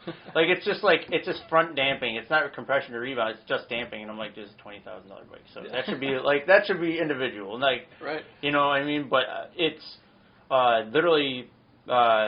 Like you could have riding pro mode 1, then you could have riding pro mode 2, and it could be completely different settings. It's all electronic, so it's crazy. You could have one with a really, really, really lenient rain, base throttle, like say rain mode. Yeah. And then you would have different engine braking parameters. Like obviously, like you could have like it's a really slick day at Groton, and Groton is slick as hell, like, when it gets really, really wet there. So, like, that would be, like, I want minimal, I want medium, actually, I would say, depending on the brake pads they have, because this all would depend, like, I would want probably a little more engine braking, but not too much, like, because I usually use both my brakes, even at the track. I know I shouldn't, but I just used to doing it. That's preferred, I'd say. Yeah, it's hard, though, because, like, trying to use the rear brake. I used to think trail braking meant using the rear brake entering a quarter. Well, now you just need to get a thumb brake. Yeah, the thumb brake. We sell those. Wow. I think Akasado makes them. That's crazy. I've heard of that for stunt riders, too. They've tried that stuff. It's funny how some of these little brake things go between all these different types of things riding. I think you should have a thumb brake. Yeah. I think it's maybe a bad idea to have a rear brake on your foot. Because, teaching the course, everybody's locking up with their rear brake because they just stomp on it. I think you just press it. You don't pivot your foot. It's like... if you're in a car, in any vehicle, you come to a stoplight, you're not braking harder and harder and harder. At some point, you're letting off and releasing, right? So you can coast and stop smoothly, right? Not jarringly. So when you have a rear brake, it's like an on-off pedal. They think it's just on and off. Well, there's like an infinite, not infinite, maybe 100 different points. Yeah, it's moving. So it's really hard to just get that feel for new riders, I think. And they teach you in the MSF, they teach you to squeeze the front brake. I don't think they teach you to squeeze the foot brake. And squeeze. Yeah, the foot brake. No grabby stabby. Real grabby stabby.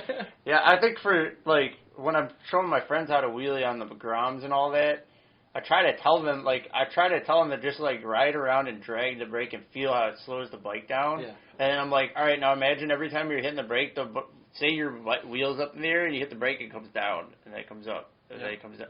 So, like, even it's funny because a lot of the people I know who ride, like, like, they are extremely good with the foot because you have to, otherwise you fall. You're 12 o'clock it, right? Yeah. So it's really, like, it's actually really tricky to get somebody to connect with their foot in this small incremental movement, because it's just like, you're used to. Just like in a car, like some cars can be touchy too, but you're usually using your whole foot, Very different motion. Yeah, for sure. And I think you mentioned playing the guitar earlier. I think playing the guitar, playing the piano, learning any instrument or motorcycle riding or playing a sport, you have to develop a basic level of muscles for whatever that thing is you're doing. Yeah. So it's going to take a little while to get that foot movement. Yeah. They say it's gross motor skills before fine. So it's going to look gross when you first start out, and then you're going to look real fine when you're doing it right. Yeah. So it's like just like using the clutch or operating the throttle. It's like people think it's an on-off switch. No. There's so many positions that you can be. Yeah. So it just takes a little while of getting used to how you can actually use these controls. Right. Yeah. I like that too because I like that's the thing that's always fascinated me about riding a bike is just the fact that you've got this clutch and like you can change like you can be very constantly variable with how you're getting the bike to move or how you're making it move or what, and like there's so much I get sometimes a little bit too technical with it. Like I just am like holy cow, you can do all this stuff with it and like oh my gosh, this is happening, which is probably literally why I dove into suspension because I just was like let's figure this out.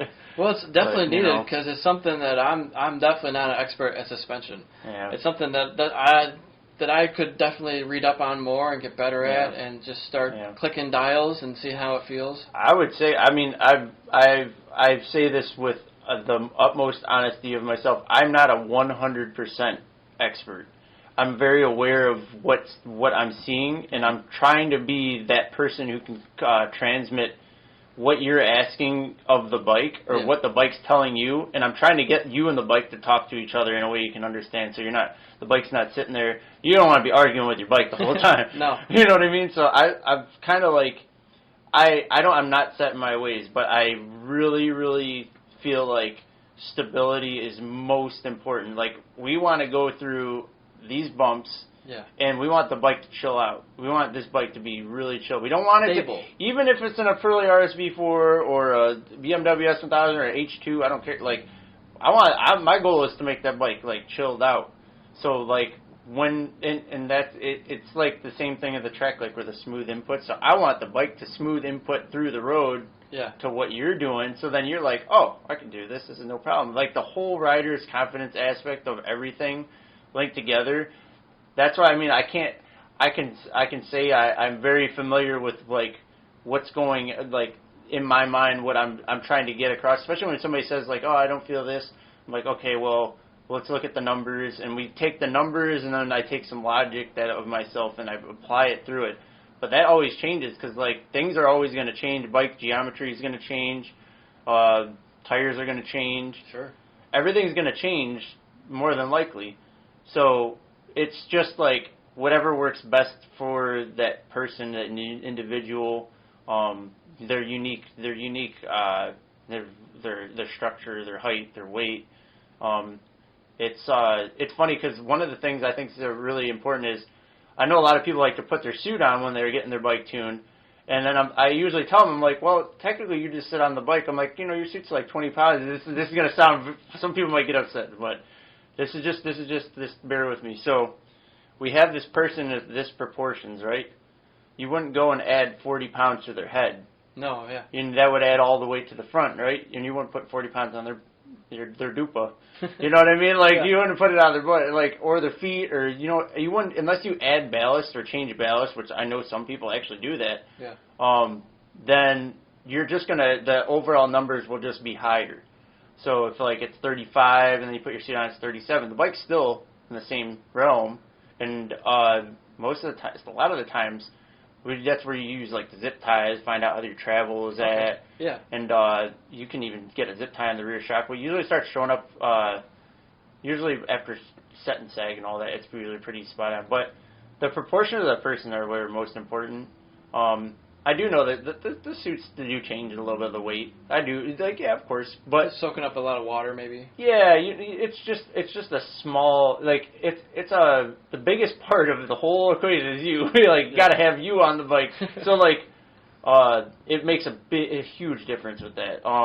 So, like, it's really just it just depends on the person. It might affect the damping a little bit to see, with the extra weight, how it affects the damping. Yeah. Is what I would say. But usually those kind of bikes, like, if it's affecting the damping that much, usually the damping's already, like, completely ran in and there's, like, not much left. But, yeah, it's a whole, it's incredible to me. Like, I'll never, like, I won't claim expert status. I will just say I'm very understanding. Yeah. And I'm open-minded. Hey, especially with this electronic suspension, MotoGP. Dude, those guys, if you're an expert, you're a MotoGP tech. Oh, for sure. You know what I mean? There's definitely different levels out there. Yeah, 100. I love that stuff. And, I can only imagine how much data they go through, because we're talking in context to a fixed system that we adjusted for you to go around the track, right? Yeah. These guys have computer parameters with sensors on their shocks, the front forks and the rear shock, and it's probably measuring. I'm just making an assumption because I don't really understand it entirely, but I'm going to say that more than likely it's adjusting parameters based upon how much force is being applied to the spring, and it's damping in relation to what's going through the corner. So these riders are extremely intelligent as well as ballsy, and, like, the people who are helping them find those parameters, I want to do. I seriously want to get, like, that screen in front of me and see what that looks like. Yeah. But you're setting, it's changing every corner, because you can set up a bike for one corner if you really wanted one corner. Yeah. You could set that bike up for that one corner. Like, if you wanted a bike to have, like, in a chicane, like, a switchback real quick, and you wanted to be like, man, I can't get, this guy's getting over. Say you want to get over faster. So I can run a little more speed into that and then flip it quicker. You know what I mean? Like, so that's so sick to me. I cannot, like, the fact that a bike could be different for every corner. It's not every single corner is the same. Right, and I think some of those are GPS based. So if they know that they're in turn 3, then it changes to these settings. So cool. That's so cool. That's awesome. I want to, dude, So I would recommend checking in. Have you ever, or, looked into, like, potentiometer data from lap timers because the potentiometers give you the suspension travel for each corner. So if you have, I have a GPS-based lap timer from Starlane. It's one of my vendors. Cool.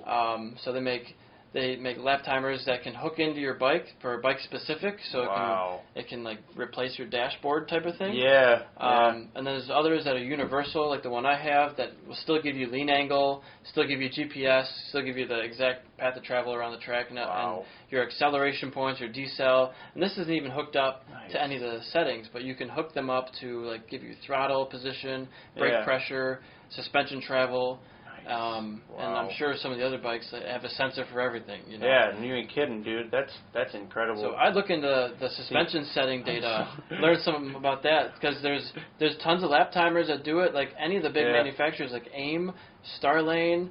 There's Motec is a huge one. Okay.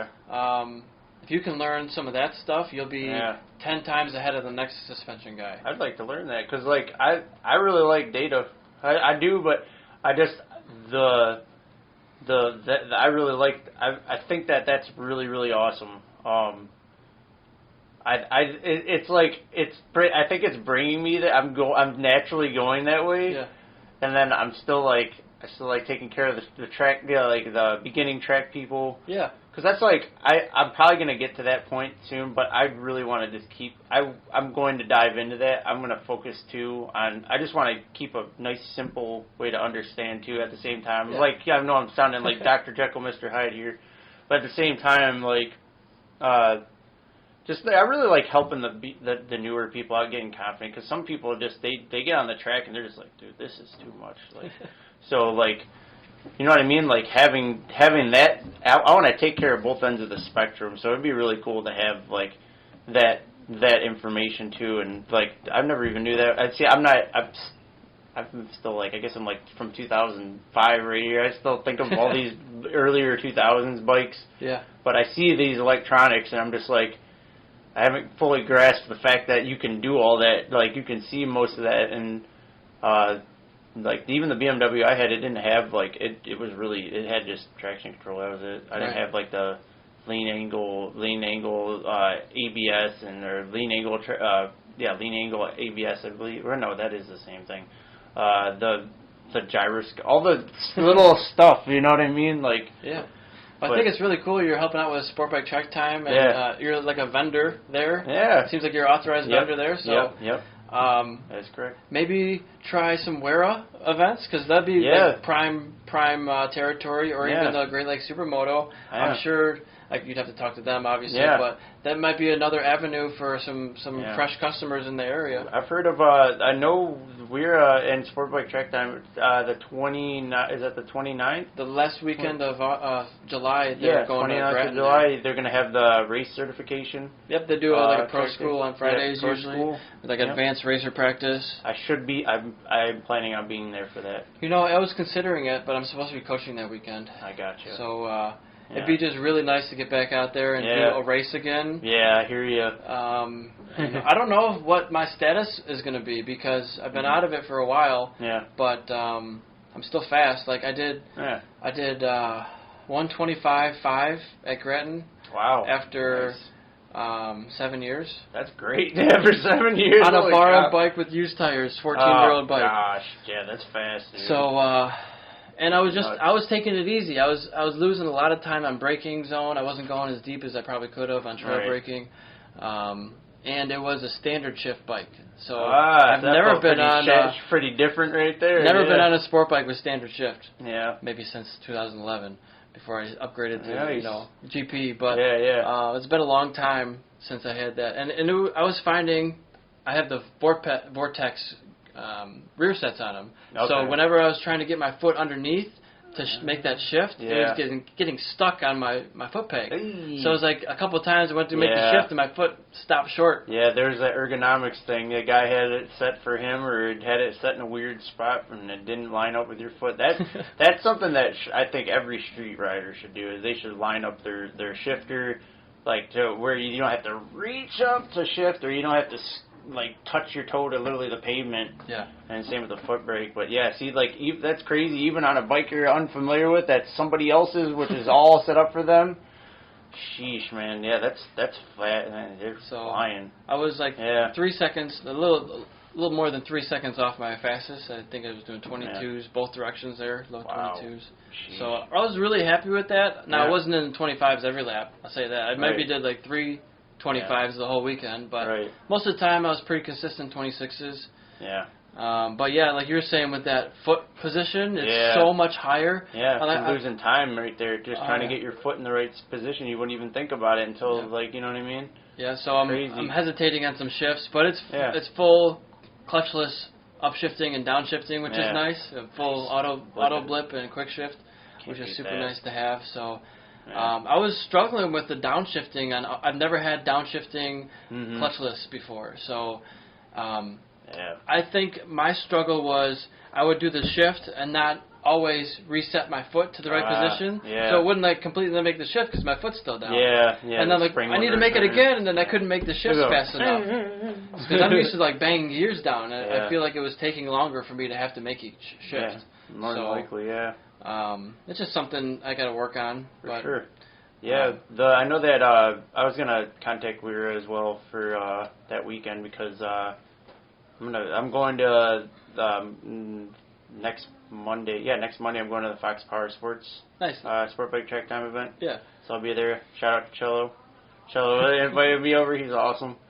So I'll be at that for that event. So they'll be at that Monday. I was thinking about going to Mid-Ohio to check out that vintage racing. And maybe you said I was going to try to set up a tent there, but more likely it's going to be all...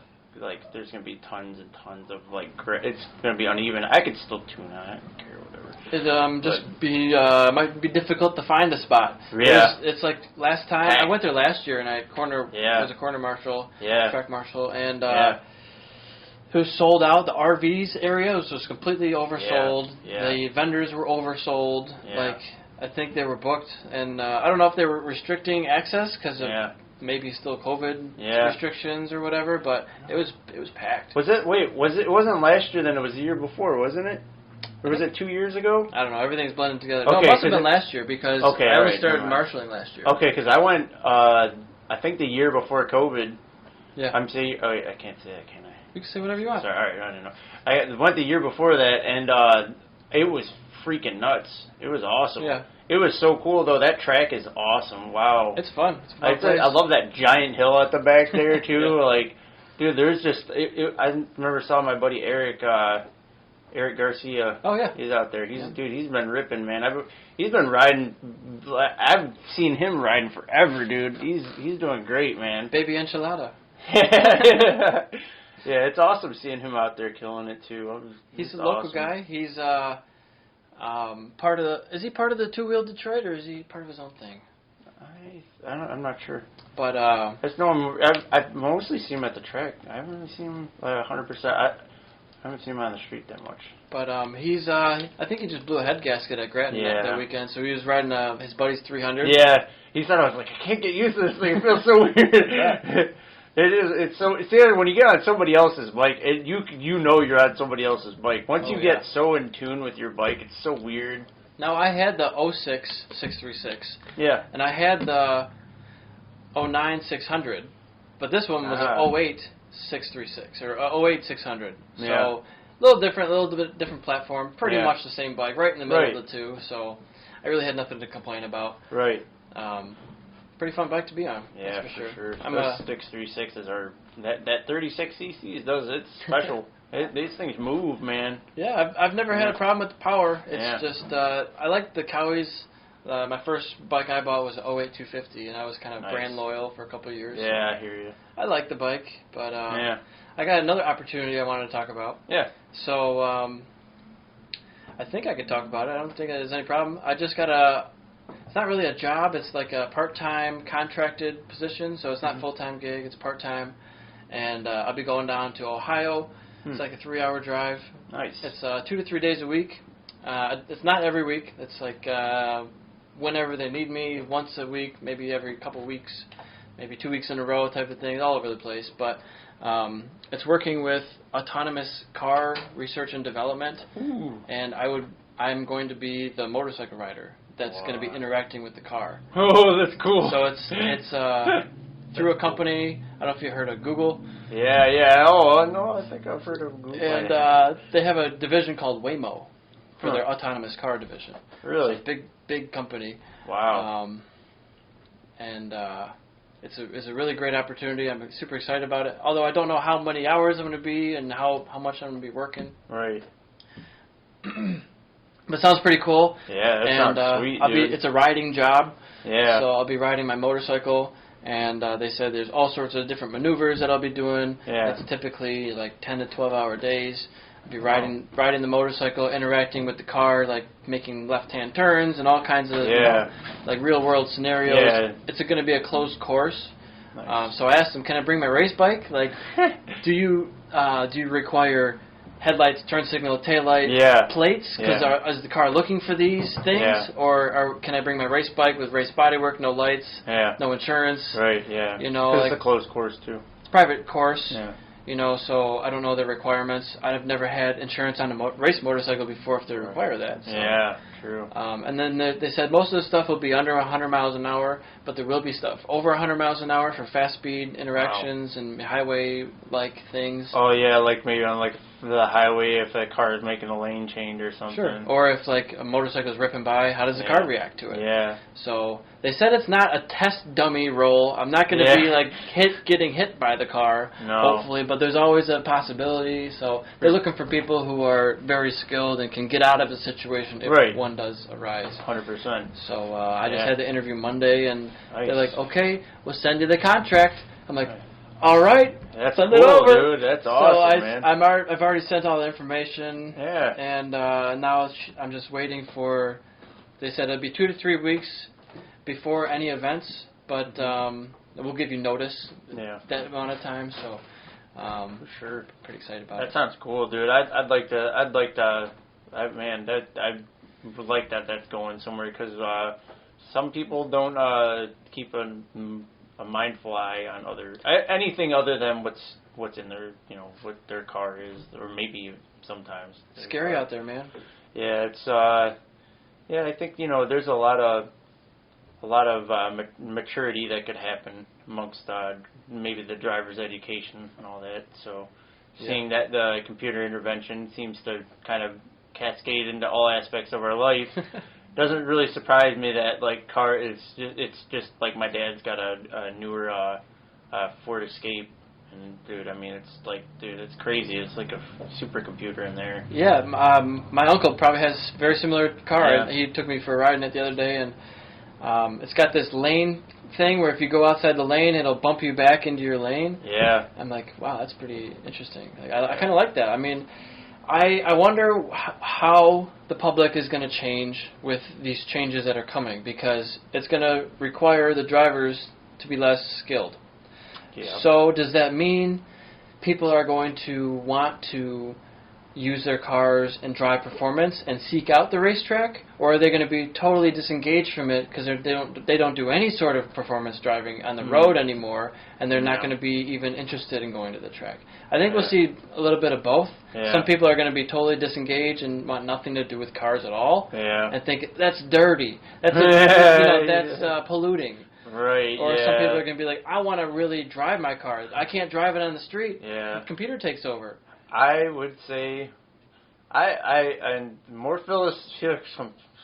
What is it? Spoiler alert! More philosophical stuff. So, I think life is all about balance, because I can have an incredibly good time on my electrical bicycle. And I love that thing, and I can have an incredibly good time on my Grom. I can have an incredible I could see the value of what people are putting on, like, the electrical development, and I could see the tradition. I see the value in the traditional. You have a vehicle that speaks, like it's got it makes noise, and it has people have emotional attachments to like sounds. I got into motorcycling also because I like sound. My first bike was a Triumph Daytona 955. It was a 3-cylinder. Yeah. And I was like, that's the coolest sounding thing I've ever heard in my life. Like, I thought it sounded like a 1970s Le Mans race car, like Le Mans race car. I'm probably butchering that. And I was just like, couldn't believe it. So, like, I understand. Like, the electrical stuff is freaking sweet. I test drove a Tesla Model 3. I thought it was awesome. I thought it was great, and everybody's just by one side or the other. I'm like, dude, they're both, they both work together if they just, more hybrids. Like, that's the best of both worlds. Put a cool motor in it too. Like, come on, you know what I mean? Give us something to work with. Yeah. It'll charge the battery faster. Yeah, for sure. But like the technology is really useful, but we have to our mindfulness is also extremely important, because we can't just rely on all of everything on technology. Otherwise, that's like, you've seen Terminator. Yeah. You know what I mean? It doesn't go so well sometimes. It doesn't go so well sometimes. So, this having the balance of everything, and like there's benefits to all the technology, and there's the emotional benefit of having a cross-plane V8 Corvette motor speak into your soul, and then there's like the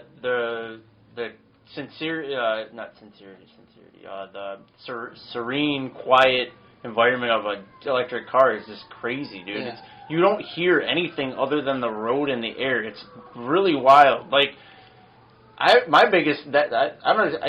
think the autonomous stuff in cars is really there because people are gonna fall asleep if they're too quiet. Yeah. It's so quiet that like it's relaxing. It actually kind of makes you de-stress to drive. And they have pressurized cabins in the Teslas at least. And I've heard that if you drive a Tesla in California, the air inside the car is cleaner than the air outside of the car.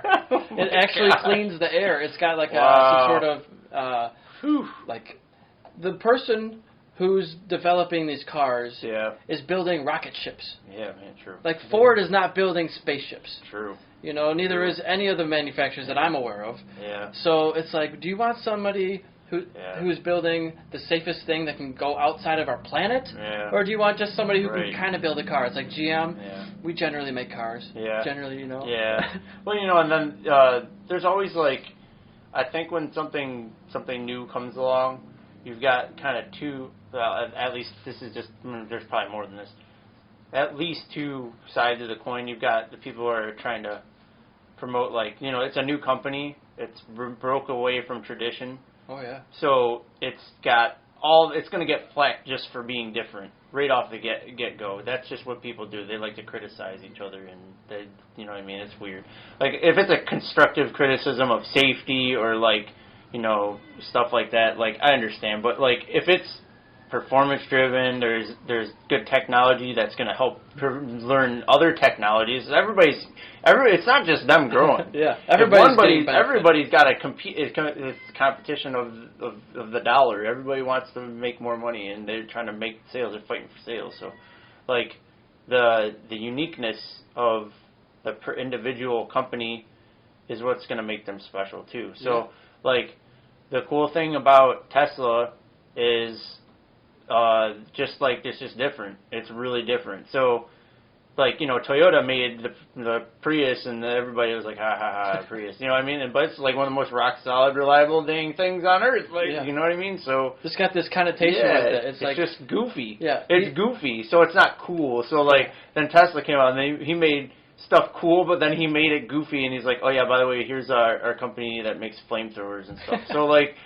obviously, like, just keeping that, like, yeah, I know we know what we're doing, but we're really like, but we like to joke about it too. Like, you got the fart button and stuff in the car. Like, I mean, and he's got his models spell sex, right? Yeah, I didn't even realize that. That's the S, the E, and the X. Man, I was like, it made me laugh, dude. I'm like, come on. He had to have done that on purpose. Well, I mean, if you're writing computer code since you've been like a kid, I mean, crying out loud, dude. The guy's probably was one programming those Facebook ads. Yeah, he reinvented banking with PayPal. Yep. He reinvented the car. Dude. He's got a solar company. I didn't even know he did PayPal until literally, like, sorry to cut you off, recently, and my dad and I have been using PayPal forever, and I was like, my dad never mentioned anything about him. Like, I was like, what do you think my dad's really knowledgeable, but dude, that's crazy. Like, you don't realize how much of this technology has been around, and like, dude, I still use PayPal all the time. eBay bought it years ago, but then now eBay switched to their own payment. Yep. So Straight we to don't the use bank. it all the time, but it's still an option. I can always accept money by PayPal, Yeah, but for sure. it's a little gone away from that in the Yeah. last couple of years. Yeah, but their still payouts valid. are different too. Yeah, Still valid. it's just changed like always. And now it's Venmo, Cash App, Yep. PayPal. I feel like it's a little saturated. There's so many different things. Zelle like is a new one. Zelle. Like they connect the bank, which they should, because honestly, like that stuff should have been out years ago. We have the technology. Years ago. Why can't I send from one bank to another? That's, you know what I mean? Like, that should have been done forever ago. You know what I mean? Like, there's some of this stuff I feel like is intertwined in probably the dreaded topic of, that politics. Government. Government. So I got some all mixed together, and they won't.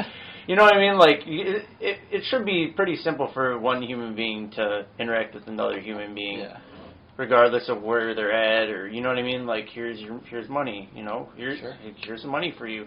But then when it has to go through, like, a body of, this stuff and different organizations, like, it's just weird, you know what I mean? Like, just another human being trying to transfer value of a currency into somebody else. Problem is somebody wants a cut. If they build that app, 100%. they want a penny. Yeah.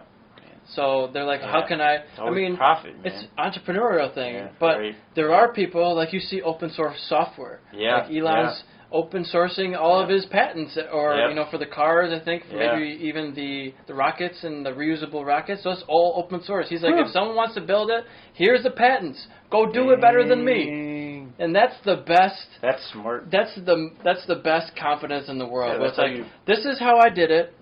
Now go beat me. Yeah, that's that's smart, because that's how, like, I think it's a good overall attitude to have like, oh yeah, we're all human beings. Let's push human beings up to the next level, or push them in a direction to learn something, or, you know what I mean? Like, because, like you said, technology, oh yeah, it's great, but man, you can let it they'll do everything for you if you want it to. So, like, you know what I mean? It's the pushing the frame of, like, all right, well, here's all this information, then, you know what I mean? Like, and that's really good. Like, you gotta keep people thinking, like, you know what I mean? Like, I know some people, like, when they, like, get something, they want to just, it's all for myself. Keep it, You know what I mean? Like, hold on to it. I could just say what I'm doing is like, with suspension, I'd be like, oh, I don't know. You want to do it? It's just really, I feel so good about telling people about tuning their bikes and all that, and showing them how everything moves and how things how things should be, a good gauging point, I should say. Good place to start, and then, like, from there, you tweak this a little bit there, but look at this as, like, kind of like a goal to start with, you know what I mean? For sure. And one of the guys I wanted to mention, Nolan Lampkin, I don't know if you're familiar, he's a pro guy. I used to ride with him years ago when he was a little kid. He was at the track days, Sport by Track Time stuff, and progressed to Wera, and now he's in Moto America. Wow, he did this Super Stock 600 class for many years, and then moved up. This is the first year in the 1000. He's on a BMW. I think he's sponsored by Tom Wood Power Sports over in Indiana. That's awesome. And he has been sharing all of his information for years. Right. Like, whenever he'll share with you his suspension settings, his data, his lap times, his video, all of it. Everything. And he's like, this is my data. Yeah. Do with it what you like. Right, Compare it to your data. 'Cause it's, you can see exactly where he's getting on the brakes. Yeah. He's not hiding it. He's like, this is what I do. You could, the thing too about that is, and this is also very similar to the fitness culture and all that. You could give everybody every exact thing you do, right? And you can't replace the thing between that person's ears. Like, that's them. Like, that's why they're who they are, and why they brake there, or why they do this, or why they get on the gas. You might go, that might scare the crap out of you. Why am I braking here? I'm literally going to fly off the track. Why did I do that? Yeah.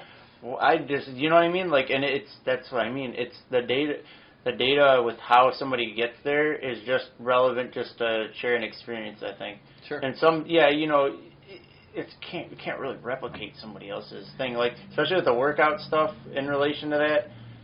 somebody could tell you exactly how many sets and reps they do and how much they eat and blah blah blah, and it's just kind of like, okay, I've heard this like 500 million times. Like it doesn't really, like there's something else going on.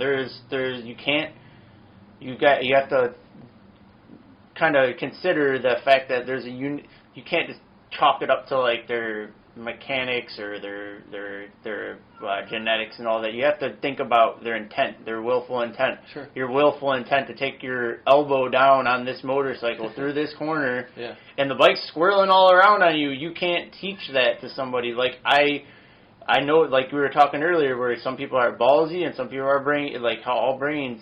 And I've ridden with people I've ridden with somebody who, his name is Jordan. He used to ride sport bike track time. I remember when he went there, he was like one of those guys, like ballsy. Not saying he's not smart, because he is pretty smart. But dude, he just go for it.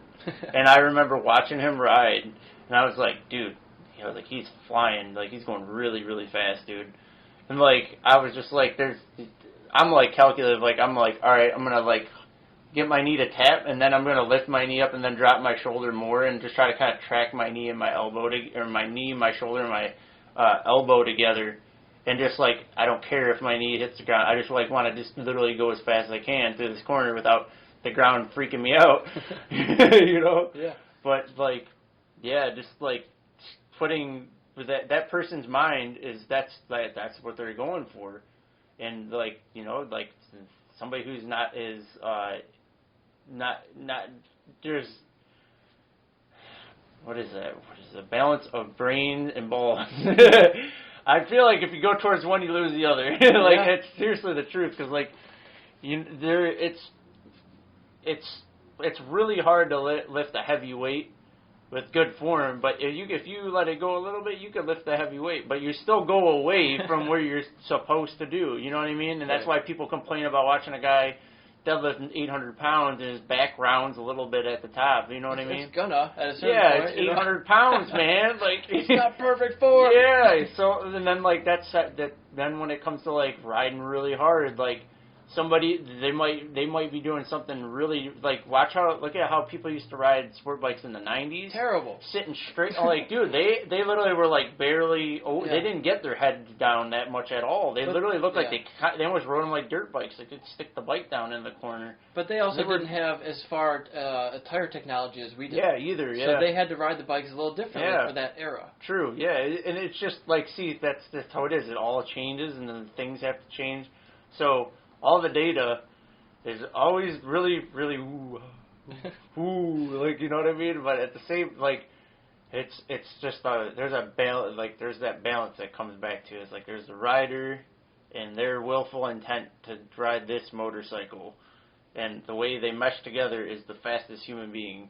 Right. Like that's the fastest you can go. Like the fastest combination. Combination of those two, you know what I mean? Like and that. For some people, it's helpful to see that data and say, like, for me, if I saw Nolan's compared to mine, I'm like, oh, he was going like 13 feet farther in that braking zone. Yeah. I got some space to make Freaking nuts. Yeah, and that too. And then on top of that, it's like it just keeps. It stacks upon itself, because you can go on one side for a little bit, then go to the other side a little bit. Because you can periodize. Yeah. You know what I mean? That's in the weightlifting community, like periodizing things, like where you move your focus to one aspect or another for a certain amount of time to achieve a certain level of growth in a certain area. Oh yeah. And it just keeps moving around. And I give full credit to all this stuff, to weightlifting and all that, because like I approach everything with this mindset, like. Yeah, you know, people have highs and they have lows. They feel like great, and then sometimes they feel like crap. But that's just the way the balance of everything works. Right. Your heart beats like that. I mean, for crying out loud. Like, sure. Your resting heart rate. Yeah, like that's how that happens. Like, dude, there's like the middle. It's like if you achieve one or the other, you have to grow. Yeah. You have to. There's a certain adaptation. Well, it's also like nothing gold can stay, they say, but also nothing. This can't be bad forever. Right? Yeah, 100%. Yeah, and it's even knowing it makes it harder. Yeah. Because the more you understand it, the more you're like, this doesn't make any sense. What's going on? Like, I know this. Why isn't this working? Right. And that's where it just keeps. then as more complicated it gets, then that's just where it's just fun to just enjoy yourself and just keep enjoy things, keep things simple, and just have fun. And like that's the amazing thing about riding a bike. Like we can always, we're gonna go faster. We can have fun at the same time, you know. Yeah. You know what I mean? That's just what we're here for. We're here because we go around the track and makes us feel real good, and then we just want to keep doing it. You know what I mean? And so, we get to provide for the community, like get more people on the street, on the track, and then just all the good stuff. Yeah. So tell me about your next upcoming events. You said you might hit that where around? Yeah. I'm thinking about going to. I will be at there the 20. Oh, okay. So first, back up. The 25th for sure. Fox Power Sports Sport Bike Track Time. Their track day at Groton. I'll be there. They have novice, intermediate, and advanced. I'll be there for that full day. Then that coming weekend is on Friday. That coming weekend, Friday, is the WERA race licensing at Groton, I believe, as well. So that'll be at Groton too. I might just stay out there. Yeah. And I'll be there the whole time, tuning bikes as well. And if anybody's in the area, like in Grand Rapids, I'll just come out there and hang out. Like, dude, if you want me to tune your bike, I tuned. The last time I went to Groton, to Gingerman, the first time I went, I tuned a dude's R6 at the gym, right outside the gym. I was just like, dude came there, met up with me. He's like, dude, my bike feels like crap. I tuned his bike right there. Guy literally left there, went to a party. Yeah. Like, I don't know. Like, I told him, like, hey, be responsible here. But he wrote it. He said he took care of him. But I can take care of anybody anywhere. I've got my tools. I'm really nomadish, nomad. Like, I move around a lot, so I can go wherever you need me to. If it's a reason, we can make something happen. And Groton's 23 miles northeast of Grand Rapids, so not too far. Yeah, it's not very far at all. And I'll be there for that weekend. I'm supposed to, on the 30th, go back to Triumph Detroit for their open house. I'm going to be there tuning there as well, and probably demoing a few other bikes because I love Triumphs. Yeah. So I'll be probably trying some Triumphs. And then I still need to speak to Weira and see if I could come back the next day. I'll come right back next day. It'll be awesome. Call Sean Evelyn. Oh, yeah. I'll give him a call. Sean or Evelyn. They're husband, wife. Gotcha. Yeah. Oh, that's cool. Clark. Yeah. Right on. Yeah. I'll give them a call and see what they have. But then after that, I'm pretty much open for whatever. I think the next event after that's not till the end of August that I can remember. I think I have a family reunion coming up early August, so I won't be available. Okay. So I know that was a lot to take in. I wish I could. I'm not good at simplifying. No, that's all good. That's what we got time for. But that's 2 hours. Nice. So is there anything else on your mind you want to talk about? I'm pretty stoked right now. I don't know. Is there anything you had on your mind? So I got a track day coaching thing coming up. So I'm going to be taking a course as a student because I don't know what I'm doing, on a sport bike yet. Right. So I take another course and see how I do. I mean, it's just, I'm going down to VIR, Virginia International Raceway, in a couple of weeks now, and bringing the same bike, Cowie ZX6R 08, and just going to be doing a learning day, just getting some school in for me. I haven't done a school since Jason DeSalvo Speed Academy, and the weekend after I did that academy, I won every race I finished. The one I didn't win, my battery got disconnected. I had a mechanical. God. And I was already in the lead by 10 seconds. Dang, the battery came. Yeah, so it was at Nelson Ledges where it was so bumpy, everything vibrated out. So I've heard that. I lost my camera there that weekend, and it was safety wired. The mount broke, which is why they now have you mount the actual wire the camera itself, not just the mount. That's an expensive oops. Yeah. So man. I'm super excited about that. And after I do the school, it's actually an evaluation for me to be a coach for that company. Nice. So I don't want to say who it is yet, but I'm super excited about it. And that's 3 months on track throughout the year, throughout the country, traveling, flying, riding. That's the goal right there, baby, right there. That and the autonomous car company are my next two things I'm doing right now. Sounds like I got at least one of them. Yeah. I think I have a really darn good shot of doing the other one, the coaching company. I'm already a coach with MSF. Yeah. I've been riding for 16 years. It's like I just can't wait to do some more high-performance coaching. Nice. So that's right down my list. And with the autonomous car company, it's actually a contract through an open-wheel car coaching company. So Formula Cars. They do just like the motorcycle coaching stuff. I applied, or I reached out to an open-wheel car company who does on-track coaching for open-wheel Formula Cars. And I'm like, I'd like to be a coach for you as well. Yeah. And they were like, we don't really have a position right now. We'll keep you on file. And that's when they contacted me like a week ago. And so I told the guy, I'm also looking at being an open-wheel coach. Maybe we could do that down the road, too. So cool. I said, I've never been in an open-wheel car, but I've been racing just about everything there is so far. Yeah. And I got a simulator in my living room. Oh, nice. So maybe we could check that out before we leave. Oh, those are so cool, dude. But it's a Fanatic DD1, which is really good system, and a V3 inverted pedals. So it's a Formula One style wheel with paddle shifting. Wow. And it's got something called force feedback. Yep. So it's like a workout to play this game. Yeah, it's actual, the real feedback. I've heard those can almost break your bones, too. I can barely do it with one hand. Like, if I'm I can't just be, like, driving willy-nilly. It's like, you have to be, like, hold on.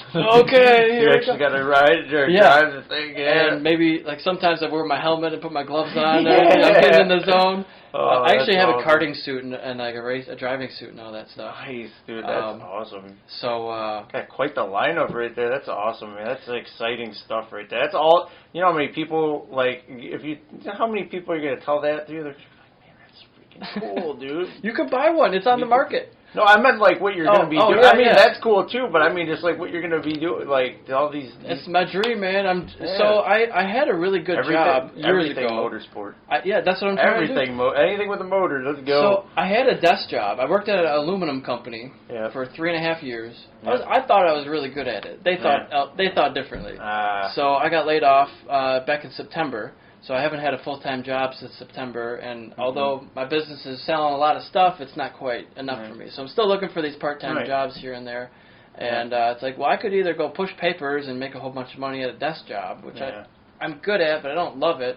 Or let's just try to find, like, this MSF coaching. Let's try to do some riding jobs. I reached out to a couple moto tour companies. I'd like to try to do some moto tours. There's one that's like... it's a far out country, I won't say the name of it, but far out country moto tours. Nice. And I'm like, well, I don't speak that language, but that'd be really cool. Right. It's like, should I start learning this language? Yeah. And I emailed the company, they reached out to me like, well, how much time have you spent in this country? I'm like, what's your favorite thing about the culture? I'm like, oh, no. I've never been there. Yeah. But I'm good with directions. I'm sure, like, I speak Spanish pretty well, so maybe I should try to do a Spanish-speaking moto tour company. You should, dude. You should. Everything's worth like you're putting yourself out there in all different aspects because you're eager to grow. Yeah, I need money, and I'm looking for a moto job, and it'd be something interesting to grow with and learn. Dude, it all will tie in. It all ties in together too. So I'm excited for the future. Yeah, for sure, dude. Yeah, me too. You ain't kidding, man. There's a lot going on right now. Heck yeah. This is, I don't know, I hope I don't butcher this, but I learned this from Jim Carrey. Jim Carrey had this speech that just freaking boggled my mind. He said that his dad taught him that you can fail at what you don't want to do, so you might as well take a chance on doing what you love. And that's literally that's this whole thing right here we got going, man. Yeah. As you got going, I'm like an infant. You're you got a line up right there. I love that, dude. That's awesome. So how long you been doing this now? This is my third year. Third year? Okay. Yeah. First year was pretty slow, but like worked pretty good. More people got aware of it. Second year, last year, definitely a lot busier. And this year, Owen contacted me. Oh yeah. Sport Bike Track Time and said, "Hey, you want to tune bikes at the track?" I'm like, wow, he reached out to you? Yeah. That's amazing. And I mean this very humbly. I was recommended by a few people, and I was just like, dude, this is exactly how I was hoping I would get to this point. Like, that was just mind-boggling. And then Jeff told me, he's like, man, said he had somebody. I was gonna recommend you, and then like I didn't know it was you, and then you pulled up, and I was like, yes, it's Nick. Great to hear, man. But man, I'm really humbled and grateful. I'm very thankful to be here with you, EricSwahnRacing. Very awesome. I'd like seeing what you're doing, dude. This is freaking awesome. Like, it's just gonna. I just only can see. You could see the ups and downs going up through it, but that's just a part of the whole journey we're going through. Yeah, man. Well, I appreciate it. Yeah. Happy to help promote you, and I get some original content myself. I really appreciate you inviting me on here. It's been a pleasure. I've really had a great time chatting with you. Let's stay in touch. Yeah, 100%, dude. For sure. 100%. Very good. Break. All right. I think I lost that feed a while ago, but that's okay. Yeah, right, bro. That's funny. How's this one doing? Is it alright? I got That's at least freaking one awesome. It's cool doing podcasts. Yeah. I like sitting there. I like, dude, we're just gonna sit down and hang out. So you and Will killed the case? We did. Nice. We got an hour and a half on this one. Oh, okay. That's good. Yeah, that was like 6-pack or something like that. That's cool, dude. Well, I got a call from Grattan. Did you? Dave Jackson. He probably wasn't me to work this weekend. Nice. That's cool, dude. Dude, on that track is so awesome. Like, I seriously, like, I'm like, dude, everybody's just like... Well, this is still going. That's good. kind of want to work at a racetrack, dude. You should do try to be a track marshal at one time. That'd be so cool, dude. It's just so sweet. I didn't even know that, like, I knew that those existed, but I didn't, like, I never thought about, oh, yeah, I could be that guy. Like, I never thought about that, you know? Well, so, not all the organizations pay. No, okay. Formula One doesn't pay. Yeah, MotoGP doesn't pay. But it puts you on you get a record on there, and then, you know what I mean? So, like, right now, I probably won't work for MotoGP again, or Formula One, or IndyCar until I got some more money behind me. Money, because you already did that. You got the notoriety. Right, to it. You know what I mean? That's the most...